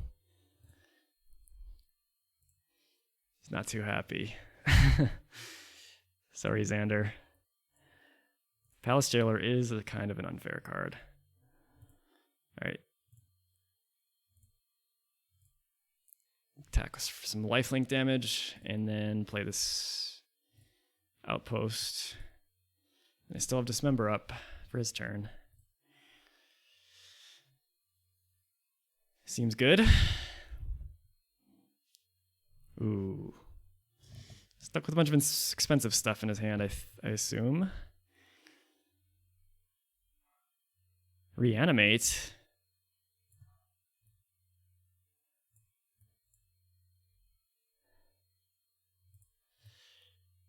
Nothing to really reanimate.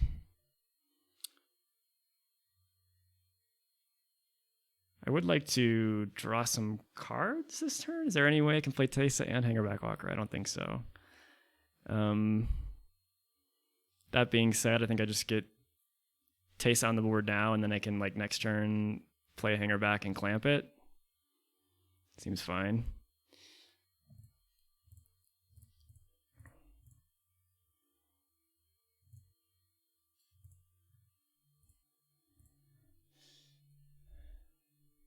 Not really much else to say about that. Well, I drew a land, but it's coming to play tap land.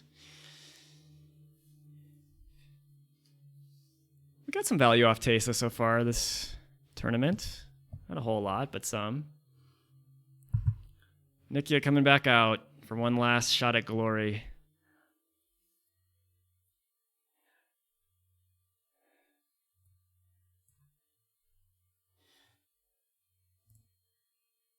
Ooh, Eldrazi Monument. Is he just dead? I can pump my whole team +2. Probably better than just dicking. Oh, I can't. I don't have 5 mana. But if I kill this and pump everything, I have 3 times 4 is 12. That's exactly enough anyway. Well, I guess that works.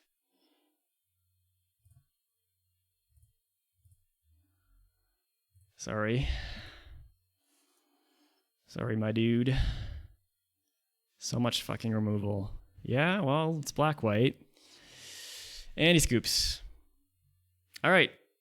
Teysa gets a victory, so Teysa's 1-1. Let's play at least one more match. Who wants to... I think either Danzier or Tuk if you wanna battle.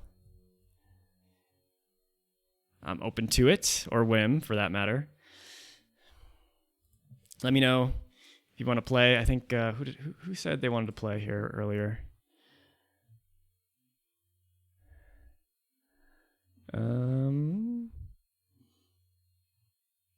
Or QKey. QKey, if you're watching. Oh, you have a Vanifar deck. That's right. I remember that.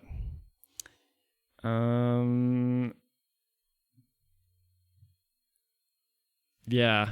Or I could play Xander again. What do you guys want? What kind of matchup do you want to see? Like, you want to run it back against QQ? You want to play?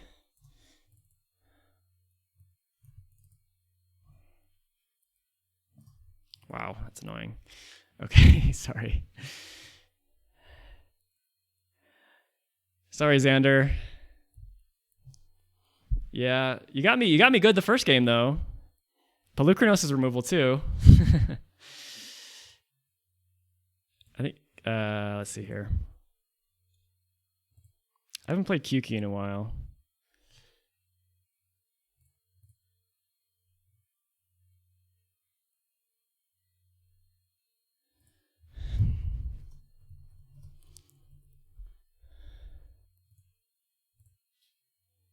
Come on, guys. All right, Tuk's gonna play.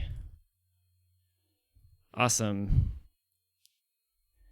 Oh, is it? Oh, you are. Okay, I didn't make the connection between QQ and Kexiavali, the names. That makes sense. All right. But I think. All right, I'm gonna host a game, and whichever one of you guys gets their first wins gets to play me on stream. Maybe I'll do another one after that. Between QQ and Tuk. Password is DCM. I'm on Powers of War. Just join the game up there. My mouse isn't working. It's nice. Hey, Sampaio, how's it going? Oh, you played... Wim says he played Vanifar for the European Mini League Finals. Did you win? All right, looks like QQ beat you to the punch, Tuk. So I'm going to play QQ.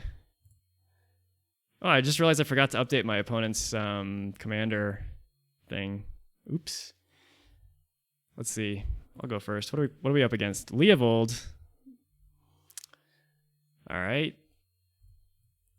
Leovold. Another True Name Nemesis deck, I imagine. Just what I want to see.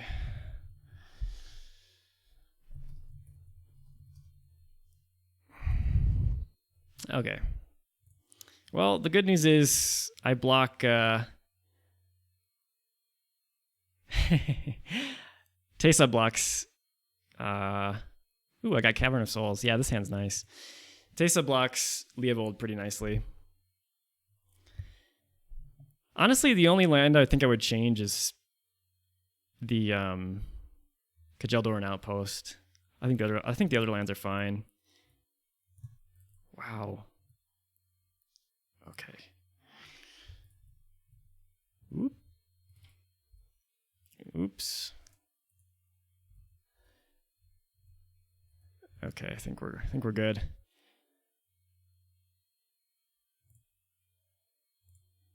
I'm just gonna leave with the basic planes. Hi, FreeXX, how you doing? And Sampaio, glad to have you on the stream. Wow, nice. So Wim said his Vanifar deck beat the Gitrog monster 2-0 in their finals. Ooh, Wasteland. Okay, I'm definitely gonna play this Wasteland now because if I wait till Leovold's out, he gets to draw a card. I've made that mistake plenty of times. Come on, click. God damn it. All right. Wasteland was a good draw, not gonna lie.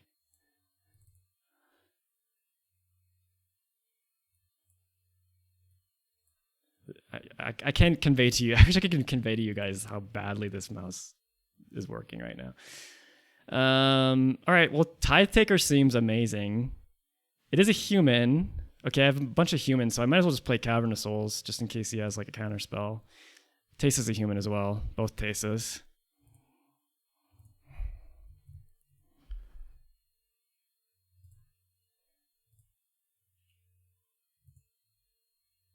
Okay. Something weird is going on here. I don't know why this is doing this. I'm trying to cast Tithe Taker, and XMage is kind of crapping out on me. Holy jeez. Can't do anything with this mouse.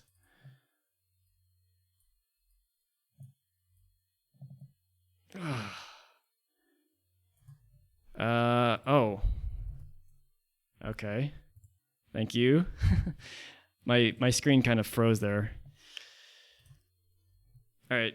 This seems really good because I get Tithe Taker out, which is ability is really relevant against Leovold, I imagine. And he couldn't have even like force spiked it or dazed it.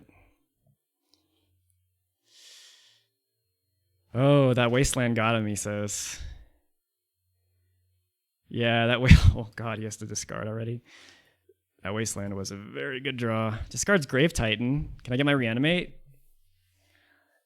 Oh, okay, that's all right. Can't be too greedy. Play OG Teysa into new Teysa. That seems pretty spicy. Oops, not that Teysa. Freudian slip. Where's Hovian slip? Come on, mouse. You're really gonna do this to me. Yeah, I feel like I effectively named human twice. Whenever another black creature is put into my graveyard, I get a 1/1 spirit. So it gives all my black creatures afterlife, essentially. Ooh, he's gonna scoop. Wasteland got him that good, I guess. Well, final payment.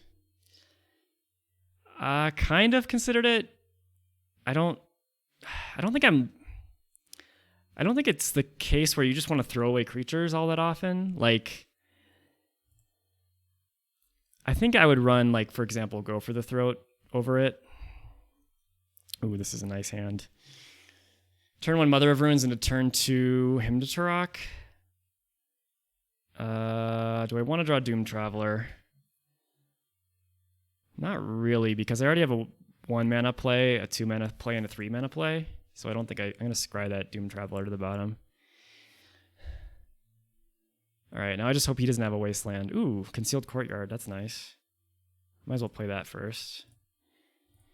All right. Mommy comes out. Hopefully she survives a turn cycle. Yeah, Final Payment is interesting. I think I would still run Go for the Throat over it.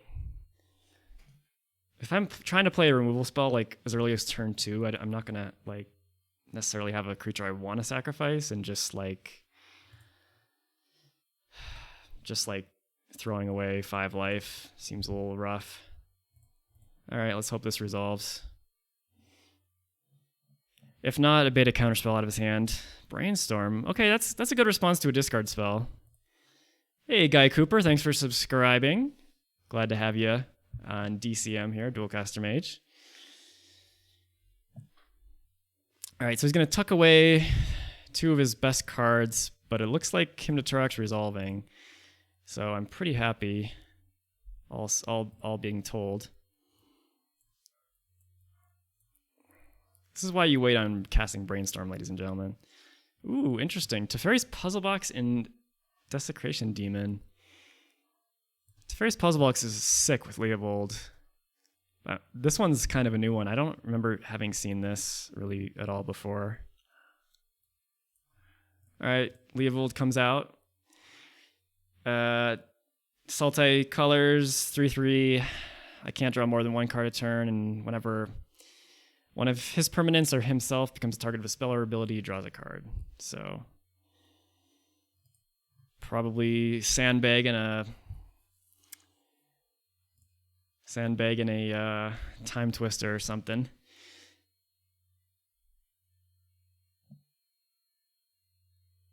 Okay, well, this is a pretty clear Lingering Souls turn here, I think. I guess there's a delay on the stream. Yeah, these Lingering Souls should go a long way, I think. He's down to 3 cards already. As long as he doesn't have like a Time Twister effect, I think I'm in pretty good shape here. I'm not going to just tap Mother of Runes just to save 3 damage too. If he like goes to attack with Leovold.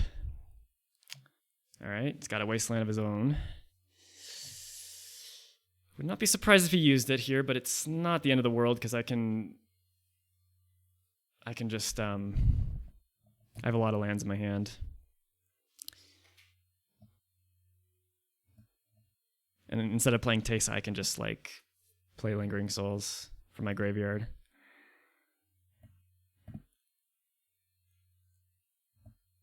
Wasteland into Wheel. That would be sick. Yeah, I agree. He's doing something. He's stopping on my draw step, so I wonder if he has like a Vendilion Click or something. I wouldn't be terribly upset if he played Vendilion Click, because I already have 2 Spirit Tokens, and that would give me a window to resolve Teysa with like Mother of Runes protection. He's stopping a long time on my draw step. I guess he wants... Oh, he's going to Wasteland instead. Sure, I guess I'll cycle this Ash Barrens in response. I don't know why you wouldn't have done that on your turn. Maybe thought about it some more. I'll get a Plains, I guess. Yeah.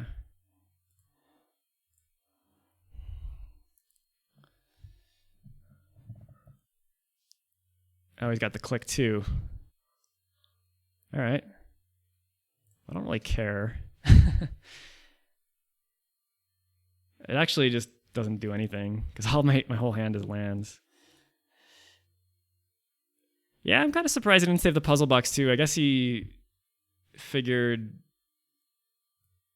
I would kill his Leovold or something.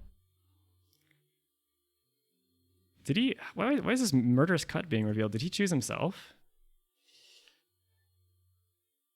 Wow. I'm really so shocked that he chose himself for that. He had fewer cards in his hand than I did. Wait, what's happening? I accidentally skipped through my pre-combat main, but whatever.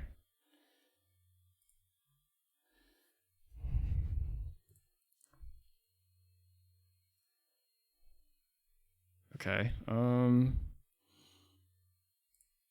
just flashback Lingering Souls here and then pass the turn. So he bottomed.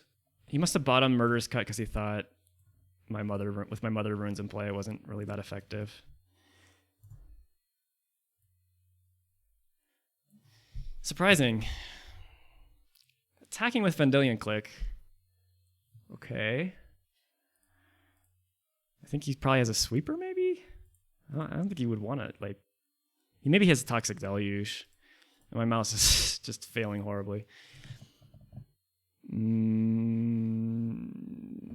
Yeah, I still don't really feel like tapping Mother of Runes.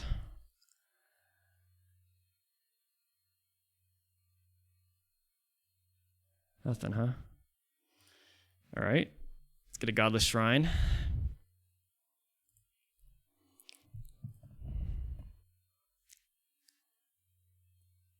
Balance. Woo. Not the greatest right now. There's a good chance he has a counterspell for Teysa, but I really don't think I have anything better to do right now, so I'm going to just go for it. And I'm going to do this pre-combat because if this resolves, then my tokens will have... Ooh, it resolved. My tokens have Vigilance and Lifelink now. Come on. Okay. That's pretty good. Like, he has no clock on me, and I have a clock on him.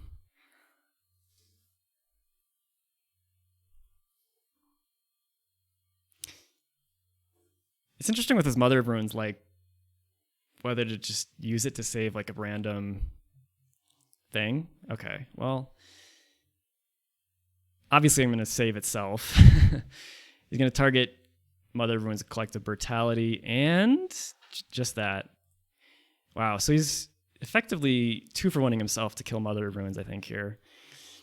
Or Teysa. Either way, it's pretty good for me. Okay, yeah. Okay. So he tried to kill Mother of Runes with a black spell. I gave Pro Black, and then he kills Teysa with Go for the Throat. That's fine.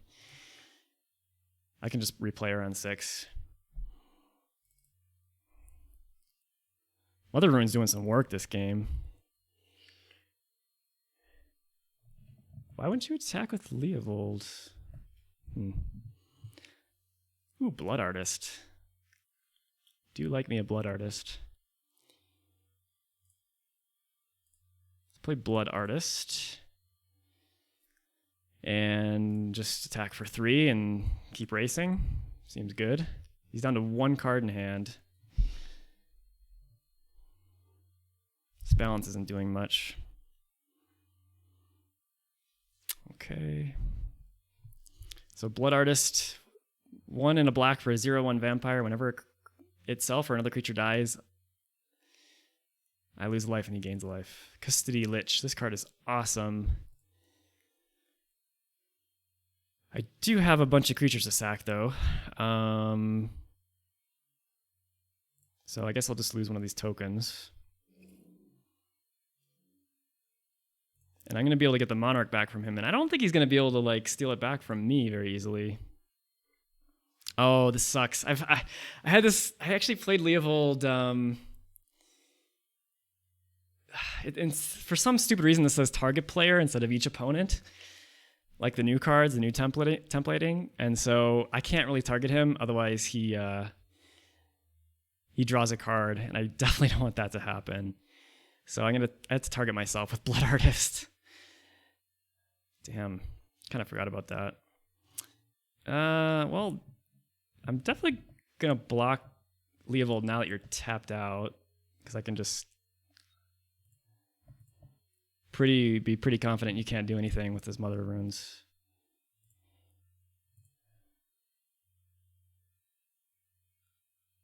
What the hell? My mouse fucked up again. Damn it.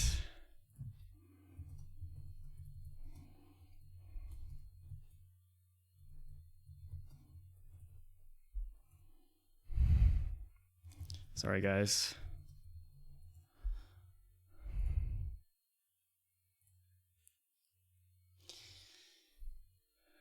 I can't even, like I said, I can't even really convey to you how bad this mouse is. It just clicks randomly.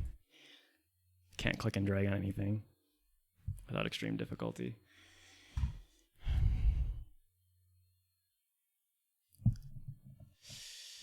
All right, sorry about that.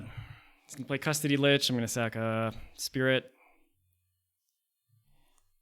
Attacks with Leovold. I think I'll be able to protect the Monarch pretty well.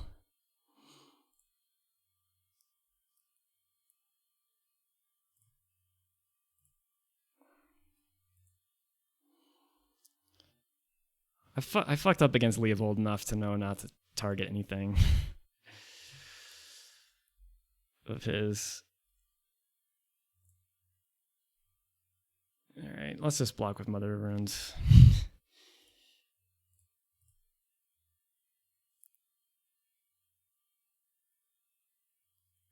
I don't get.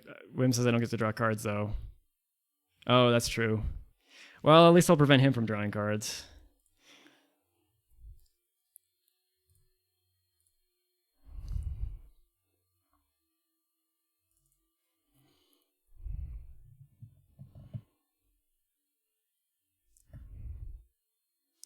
Yeah, Custody Lich is a good one.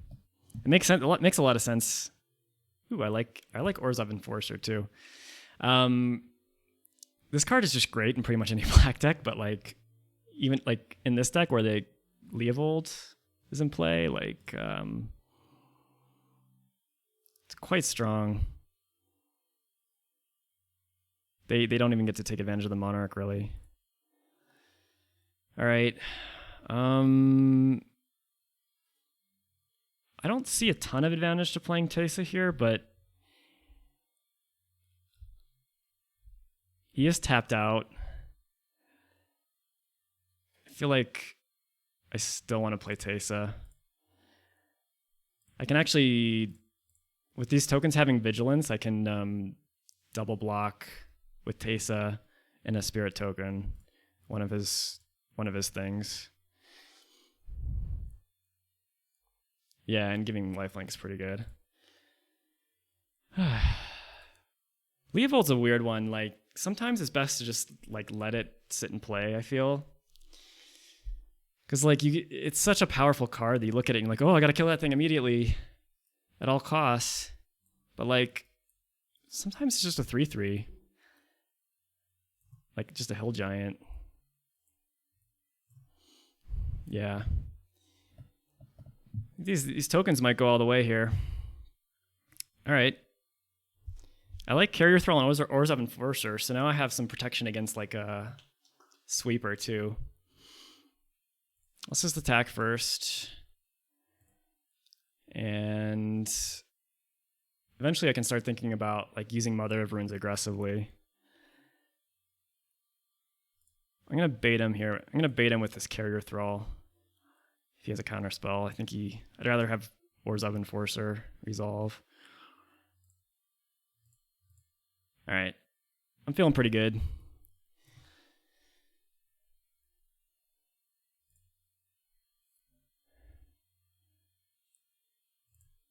And I can kind of just like suicide. I can kind of suicide a bunch of creatures. If it's going to kill him, like I can just attack with everything and then use Blood Artist to kill him if I need to.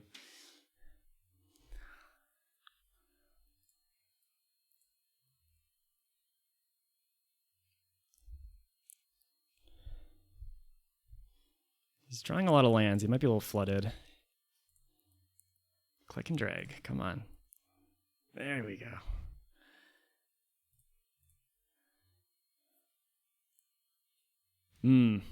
Midnight Reaper is not great with Leovold in play. What happens if I attack with everything? Blocks Teysa with Leovold. One of my other guys.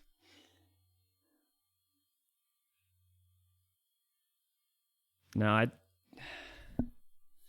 yes, let's see if he blocks my two biggest creatures, Teysa and Carrier Thrall on the ground.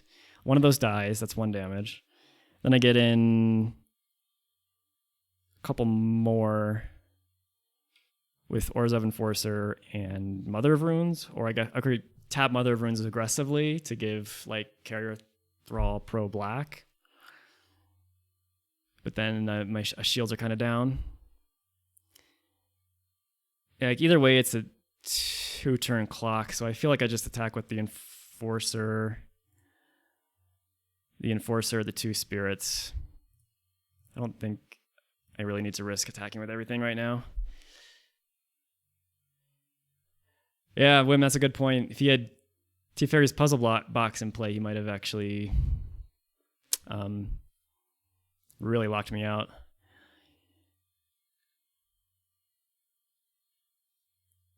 Because he just hasn't been doing a whole lot the last few turns.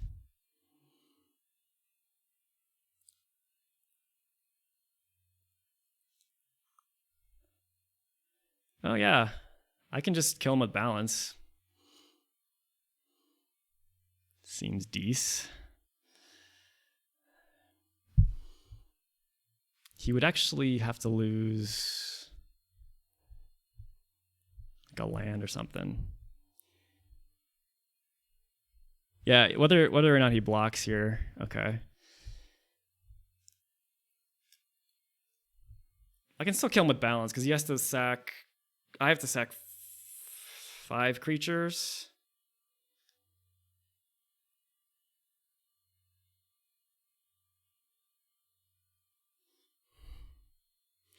I could even play Midnight Reaper first, so he has to discard a card. I don't think that's really necessary, though.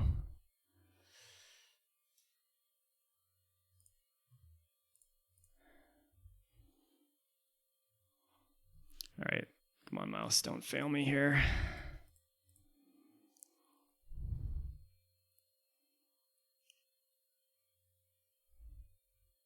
Let's keep...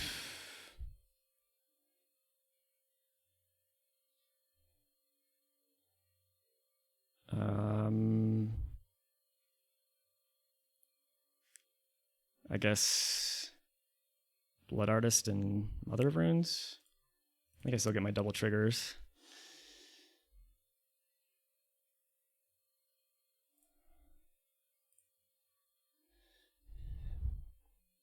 This should be game. Whoa, that's a lot of triggers. Goes to the stack first.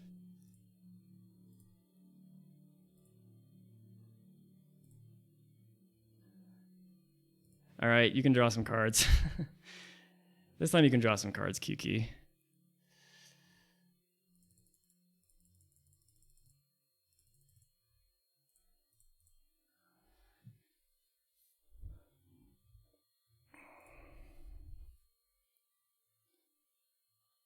Got instant speed life gain.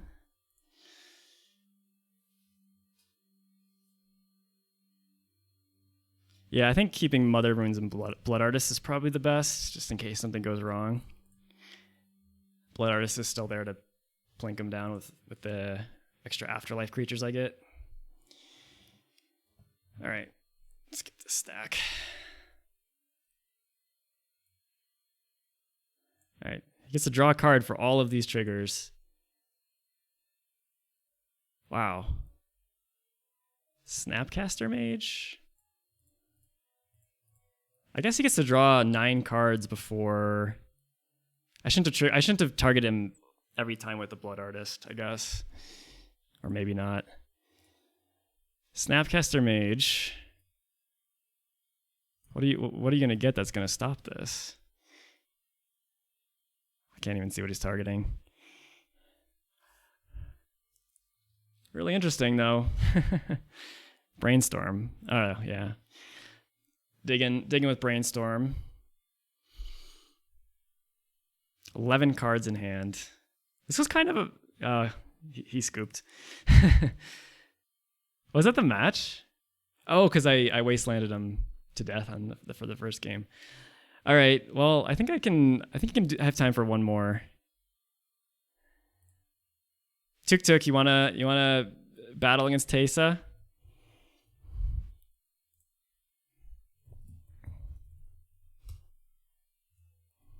See if Tuk-Tuk's there.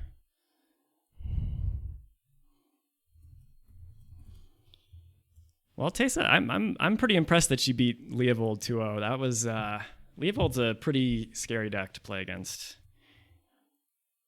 Good games, Kexivieli. Wow, your Q key is a lot easier to pronounce. Am I even saying your name right on YouTube? I highly doubt it. I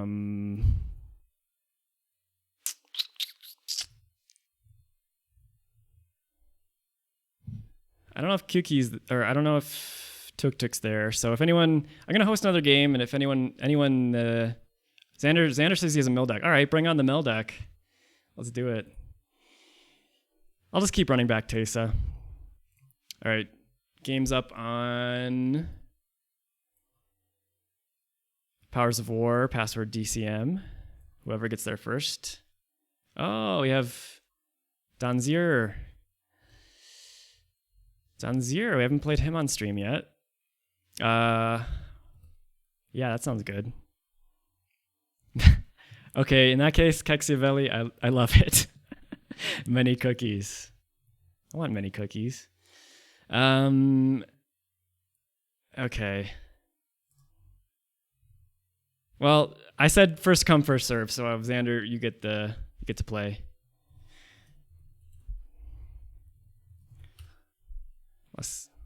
Sorry, Danzier. All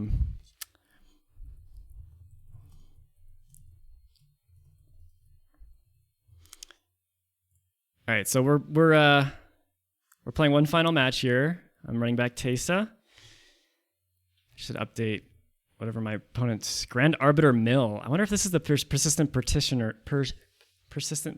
version. Sounds like it might be.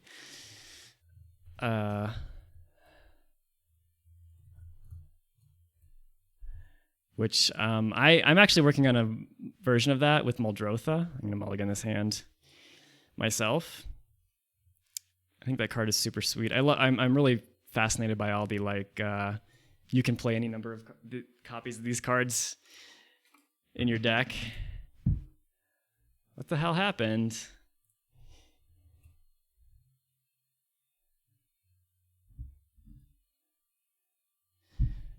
Oh, QK subscribed to my channel.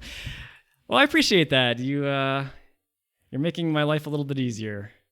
Oh, mull into no lands. Well, I'm gonna mulligan into no lands too. Okay, this fucking Kjeldor outpost again. Whatever, I'll keep it. All right, we got two mulls to 5, and I think I'm gonna put that dictate on the bottom of my library. So this will be interesting. I really think you want to play black in a persistent petitioner's deck specifically because of Sultai, because of Blood Bond March specifically. All right, I'm gonna play Steel Shaper's Gift for Skull Clamp because that card's busted, and I only have 2 equipment in the deck, and I didn't want to actually accidentally draw it by accident. Yes, QK, thank you. You're a real hero. All right, we both multiplied this game. Oh my god, this mouse is just so painful to use. Okay, and I have this fucking Kjeldor outpost again. I'm gonna just take a ton of pain here, I think, and just play a Jite. Because it's more mana efficient.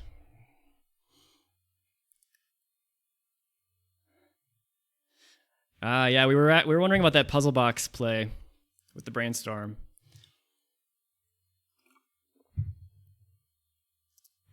So you were worried about not having enough mana potentially. Fair enough. Hunted Witness. Okay. Once again, I'm getting really destroyed by this Kjeldor outpost.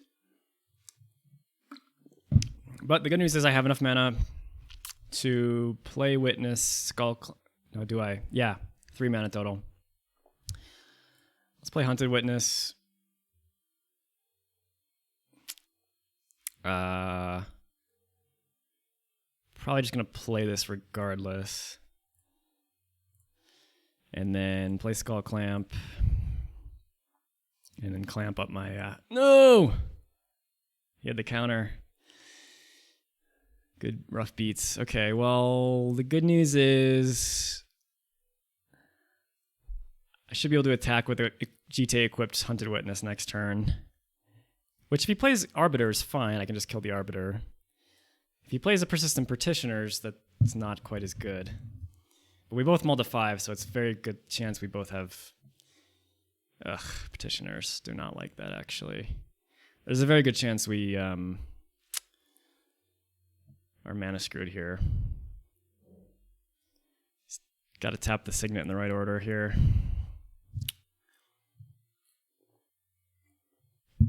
Yep, got to tap your Signet first. All right, persistent. This is like a tongue twister. Persistent Petitioners. 1 in a blue for a 1/3. 1 in a tap. Target player puts a top card of their library in your graveyard. Tap 4 untapped advisors you control.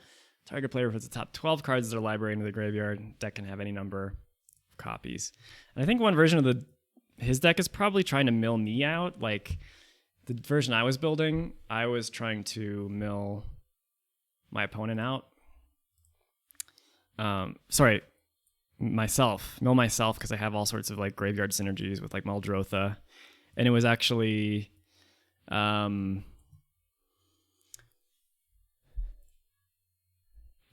have like a Lantern Control like sub theme.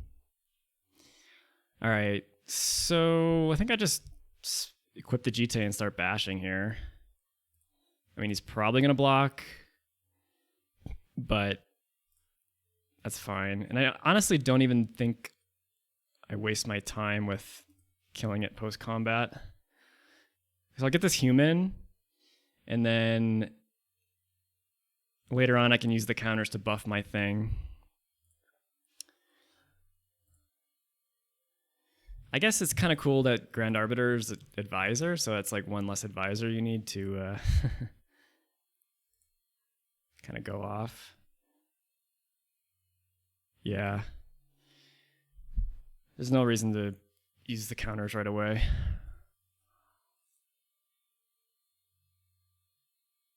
Yep, Grand Arbiter comes out. And I can attack freely into both of these things. This taxing is really brutal, though, because I'm kind of mana screwed. Thanks to my own stupid Kjeldorn Outpost. I think this card has a place in some decks, but I don't know. It's just not looking great right now. Now, I probably will kill the Grand Arbiter if he doesn't block, which I doubt he will. Looks like it's unblocked, so... I don't want him to have enough mana to cast like a 6-drop here. And I can still like bash in with the remaining counter. So let's kill Grand Arbiter.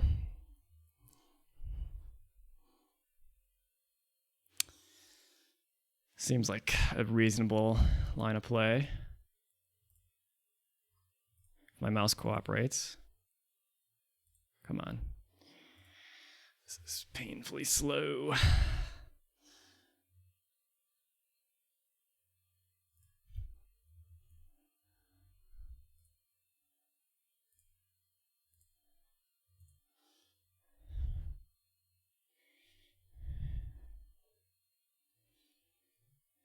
This could be anyone's game still. I mean, active GTA is pretty strong, but another Petitioner's out. Now, the good news is, even if he tries to double block, my guy's not going to die. So I think I'm kind of in the clear with these GTA counters. Well, that's not going to happen either way. Petitioner's Beatdown. Ooh, I like Snow-Covered Plains.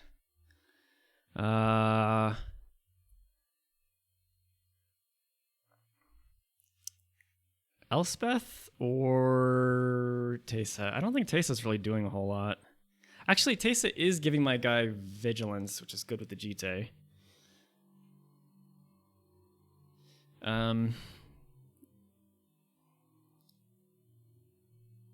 But I think I'd rather have Elspeth out in case there's a chance I can go like Eldrazi Monument. And if he redrops Grand Arbiter, I think I'd rather have a Planeswalker in play than Teysa.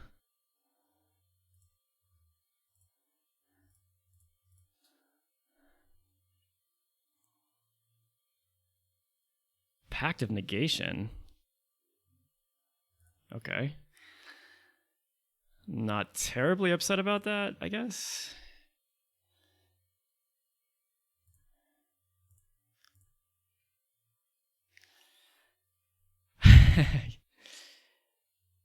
Yeah, you guys are welcome to like watch this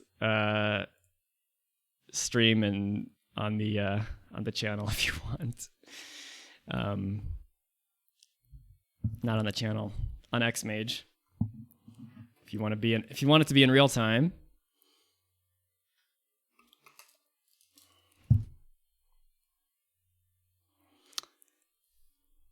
Wasteland would have been game over there. He's just enough to pay for his pact.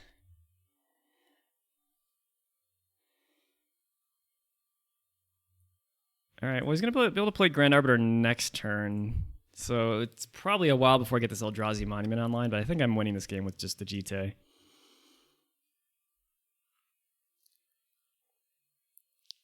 And I don't think it's particularly close. I guess he's going to be like, he's going to have his 4 advisors pretty soon, but looks like he's going down the warpath instead. Hallowed Spirit Keeper. I like that. How many tokens would you make right now? Just 1, 2. Well, I'm gonna play Teysa because I can always, I might not have enough mana with the Arbiter tax. So I don't even think I need to waste counters on GT really. I'd rather just start accumulating counters. I have 5 currently.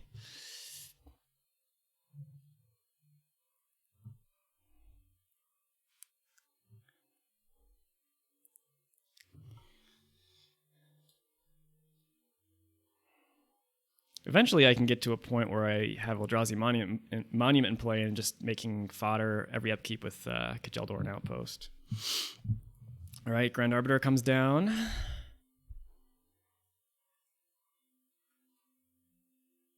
think I've stemmed the Petitioner's beatdown for the moment with my Vigilant token, my Teysa. Thrumming Stone, ooh. That could be a problem. All right, he's going for a new line of play here. Spells you control of Ripple 4. So I'm not sure how many petitioners he's running, but there's a decent chance that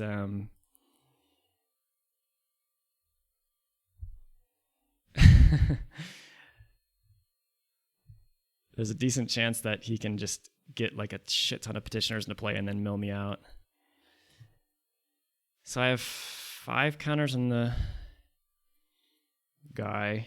I'm kind of tempted to start cashing in these counters for damage, because I don't think I'll be able to do that forever.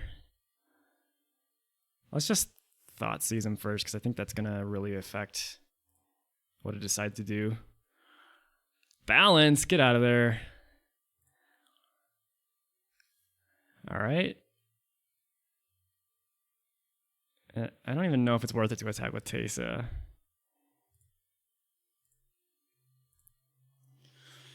right, we're attacking with the soldier.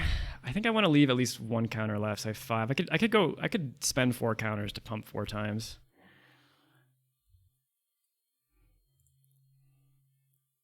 Because I think I want to like end this game.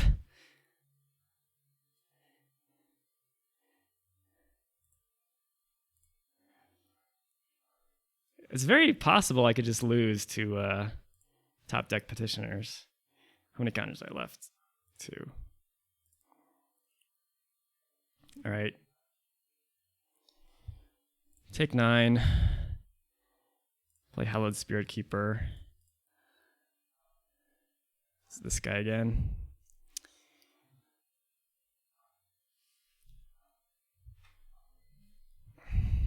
This GTA has been amazing this game. I have to agree with my opponent in the chat.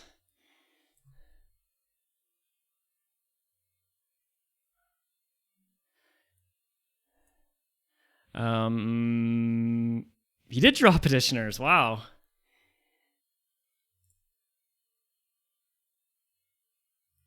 Is he gonna go? Is he gonna do it? I can't. My mouse is not even working. Oh, he got one. He's got 2 petitioners now. The next one hit. All right, he hit twice in a row. My mouse is making this really difficult. Did he get 3 times? He did. Did he get 4 times? No, the 4th one missed. I think he got 4 total with the one he cast. So he's going to have 6 petitioners total. The nice thing is he doesn't have Arbiter in play, and if I draw a land, I can kill him with Eldrazi Monument. He's got 6 petitioners, though. That's a lot of petitioners. It's a lot of petitioning happening. I'm sure there's going to be good stuff you can put in my graveyard, too, like Lingering Souls. I can't really think of what else.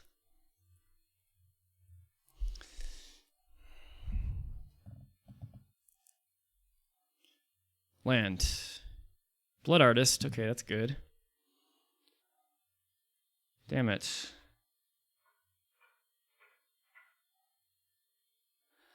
I was gonna say, I must have like enough to like Blood Artist and then Toxic Deluge, which would be game, but I do not quite have enough mana. He's got a lot of blockers.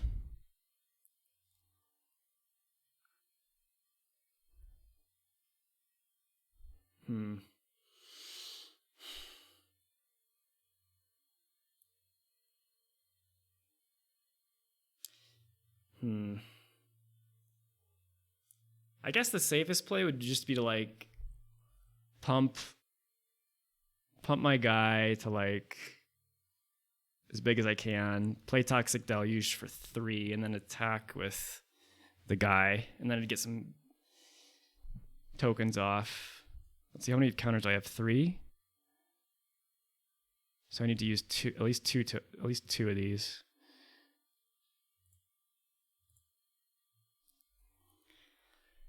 Yeah, I think that's probably the safest play, even though it would be, I could totally kill him if I had another land.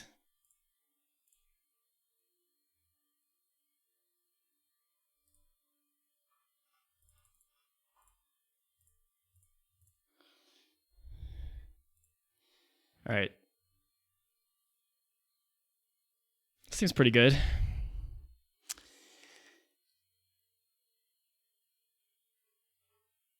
Gonna mill me for... You might as well mill me for...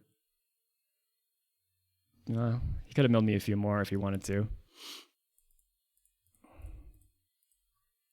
All right, he scooped.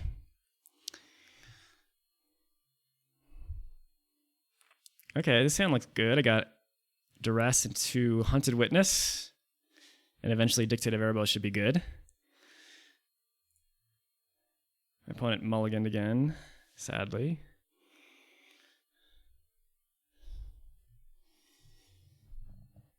Yeah, that game could have gone either way if I didn't have the GTA. GTA just dominated the game. I'm glad I played it on turn 2 instead of like Skull Clamp, I guess. Skull Clamp would have been great too, though. All right. Let's get a Scrubland and Duress. And it looks like we only got Darksteel Ingot. All right, that's good to know. You got 2 Petitioners, a bunch of lands. That's about it left.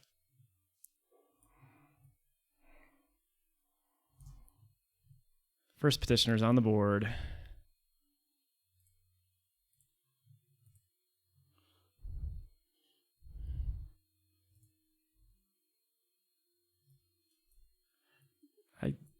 sucky thing is Grand Arbiter is going to be quite a nuisance this game. Milling me for 1. Gladly. Lingering Souls? Midnight Reaper. Oh, that's unfortunate because I would have really liked to cast that. That would have been a good turn 3 play. Skull Clamp's not bad. The question is, do I wait until I have Teysa, though? No, probably not. Because I have plenty of other things to do on my follow-up turns.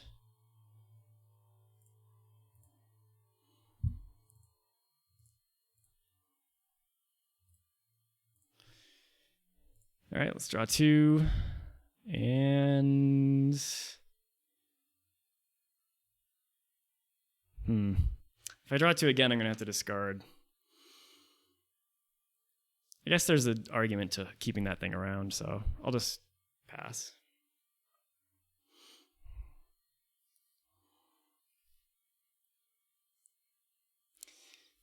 All right.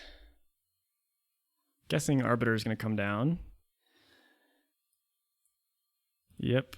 So that means I'm kind of priced into like just playing Flesh Carver instead of Teysa. Now he's going to attack. Okay. Make up your mind, my friend. Dark Confidant. Ooh, I like that too.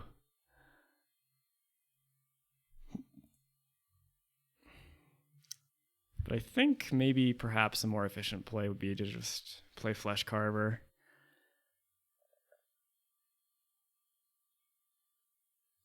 Yeah. Maybe I can fit in Dark Confidant on a turn when I'm doing nothing else. This blocks the Petitioners and maybe holds off Grand Arbiter because he doesn't want to double block. And has Intimidate, so I can start attacking him if I want to.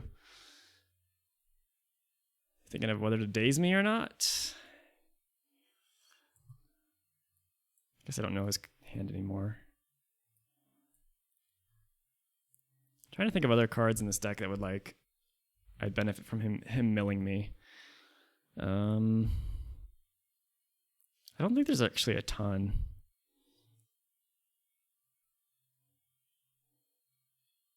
I mean, I have Reanimate, so there's any good creature might pay off eventually. All right, Flesh Carver's in play. 2/2 Intimidate for 3, and I can pay a 1 and a black, sack another creature to put 2+1/+1 counters on it.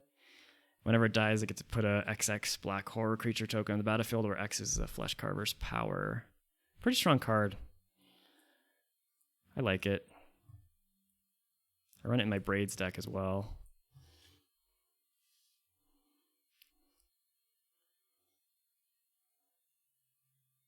Kind of, yeah.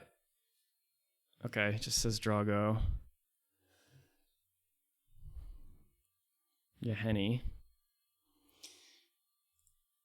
All right, so now I can play Teysa or Elspeth. There's a decent chance whichever one I play will get countered. I guess I'd rather have Elspeth. No.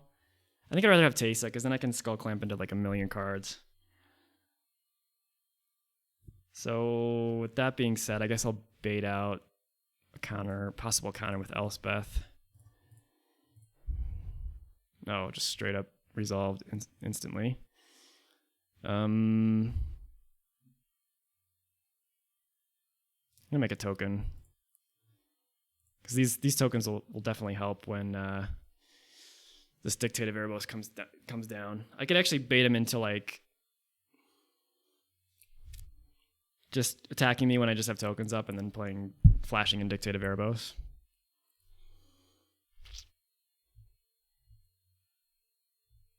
I guess I left Elspeth a little vulnerable to attacks. I probably should not have attacked with Flesh Carver that turn. Didn't really think that through all the way.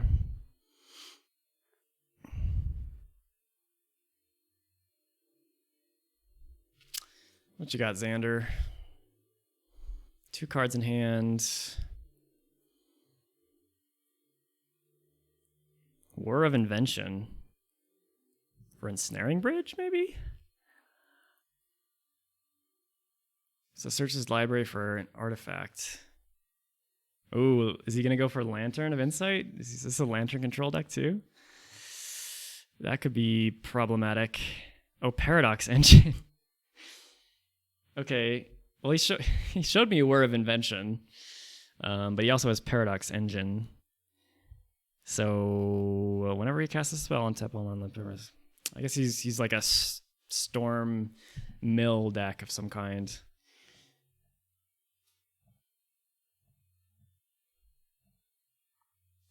Yeah. Pretty dumb to attack with Flesh Carver last turn. Pretty dumb. Alright, well, I think I want to play Dictate of Erebos.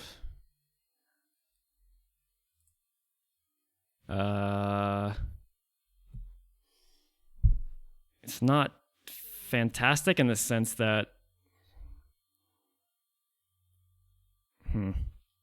I definitely don't want him to draw a counter spell. So I kind of want to just do it now.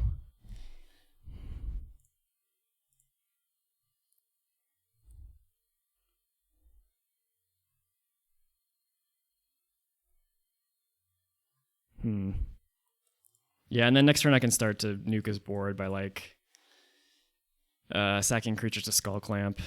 Maybe I can even play Teysa and start doing that too. Alright. Elspeth should be at higher loyalty, but what are you gonna do?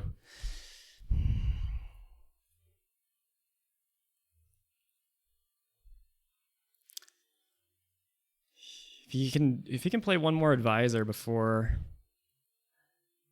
casting another spell, that'd be a mill of 24 cards. It's something.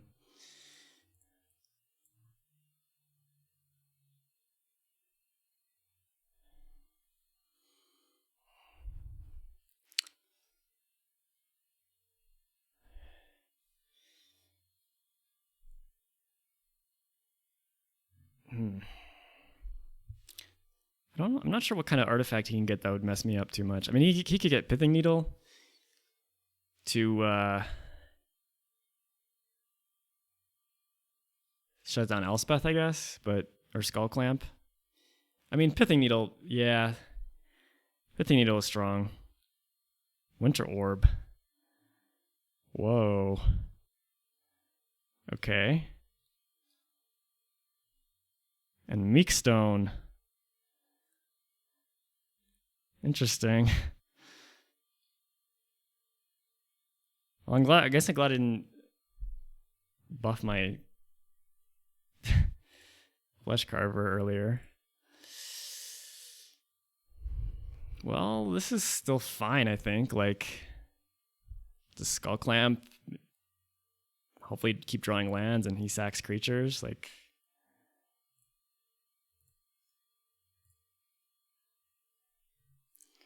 I think I'm... yeah, Dictate. I'm really glad I played Dictate last turn. Yeah, that would have been really, really horrendous. Ooh, I did not draw land.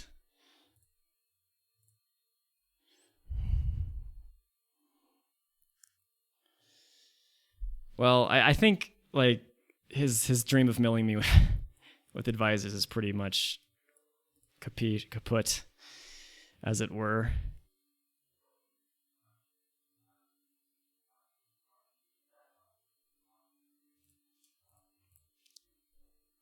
I'm not sure Winter Orbing or War of Invention for Winter Orb is great when he knew I already had Dictate and Skull Clamp on the board.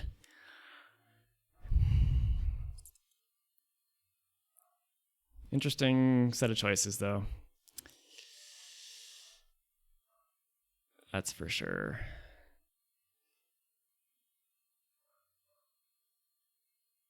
That's for sure. I can start attacking with Flesh Carver too at some point. Even maybe like pumping it with Elspeth. We're pumping a token with Elspeth, attacking for 6. That's a pretty fast clock.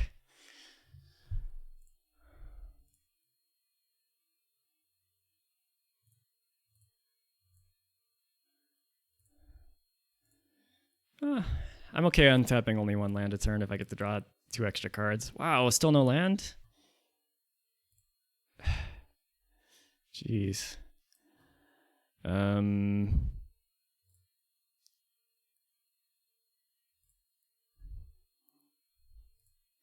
I guess I can attack with Flesh Carver now because I can triple block Arbiter if he tries to attack me. Or attack Elspeth. Okay, cards to discard. Something expensive. Damn it. I like Intangible Virtue. I don't need Steel Shaper's Gift. Don't need Dark Confidant. Okay, that's fine.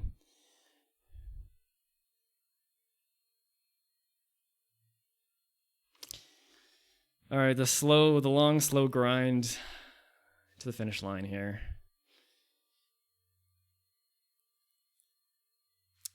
Getting this Intangible Virtue into play would be pretty nice. It'd be worth taking a turn off of Skull Clamping, but I really just want to draw lands.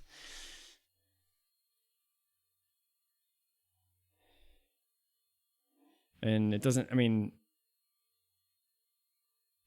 yeah. Right, there's no point in good point, Boca Tech. There's no point in triple blocking and just single block and he dies. His Grand Arbiter dies. I don't see a way out of this for him.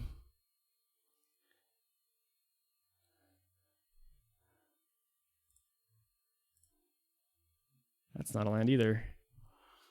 All right, well, guess I just keep clamping. Let's clamp the new one, shall we? So get an extra damage in.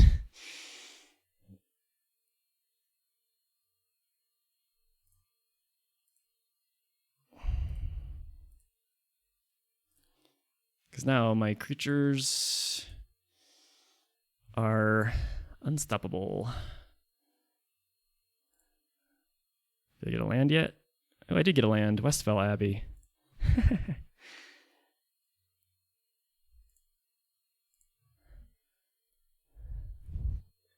All right. This seems pretty good. I don't think it really matters. Just get rid of some of this nonsense.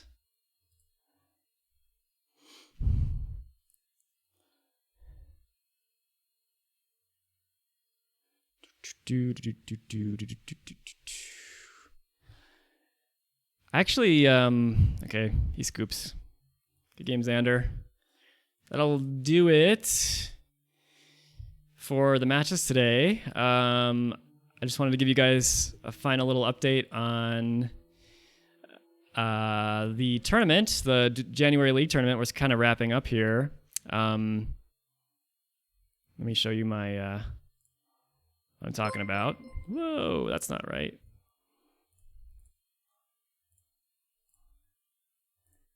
Okay, here we go.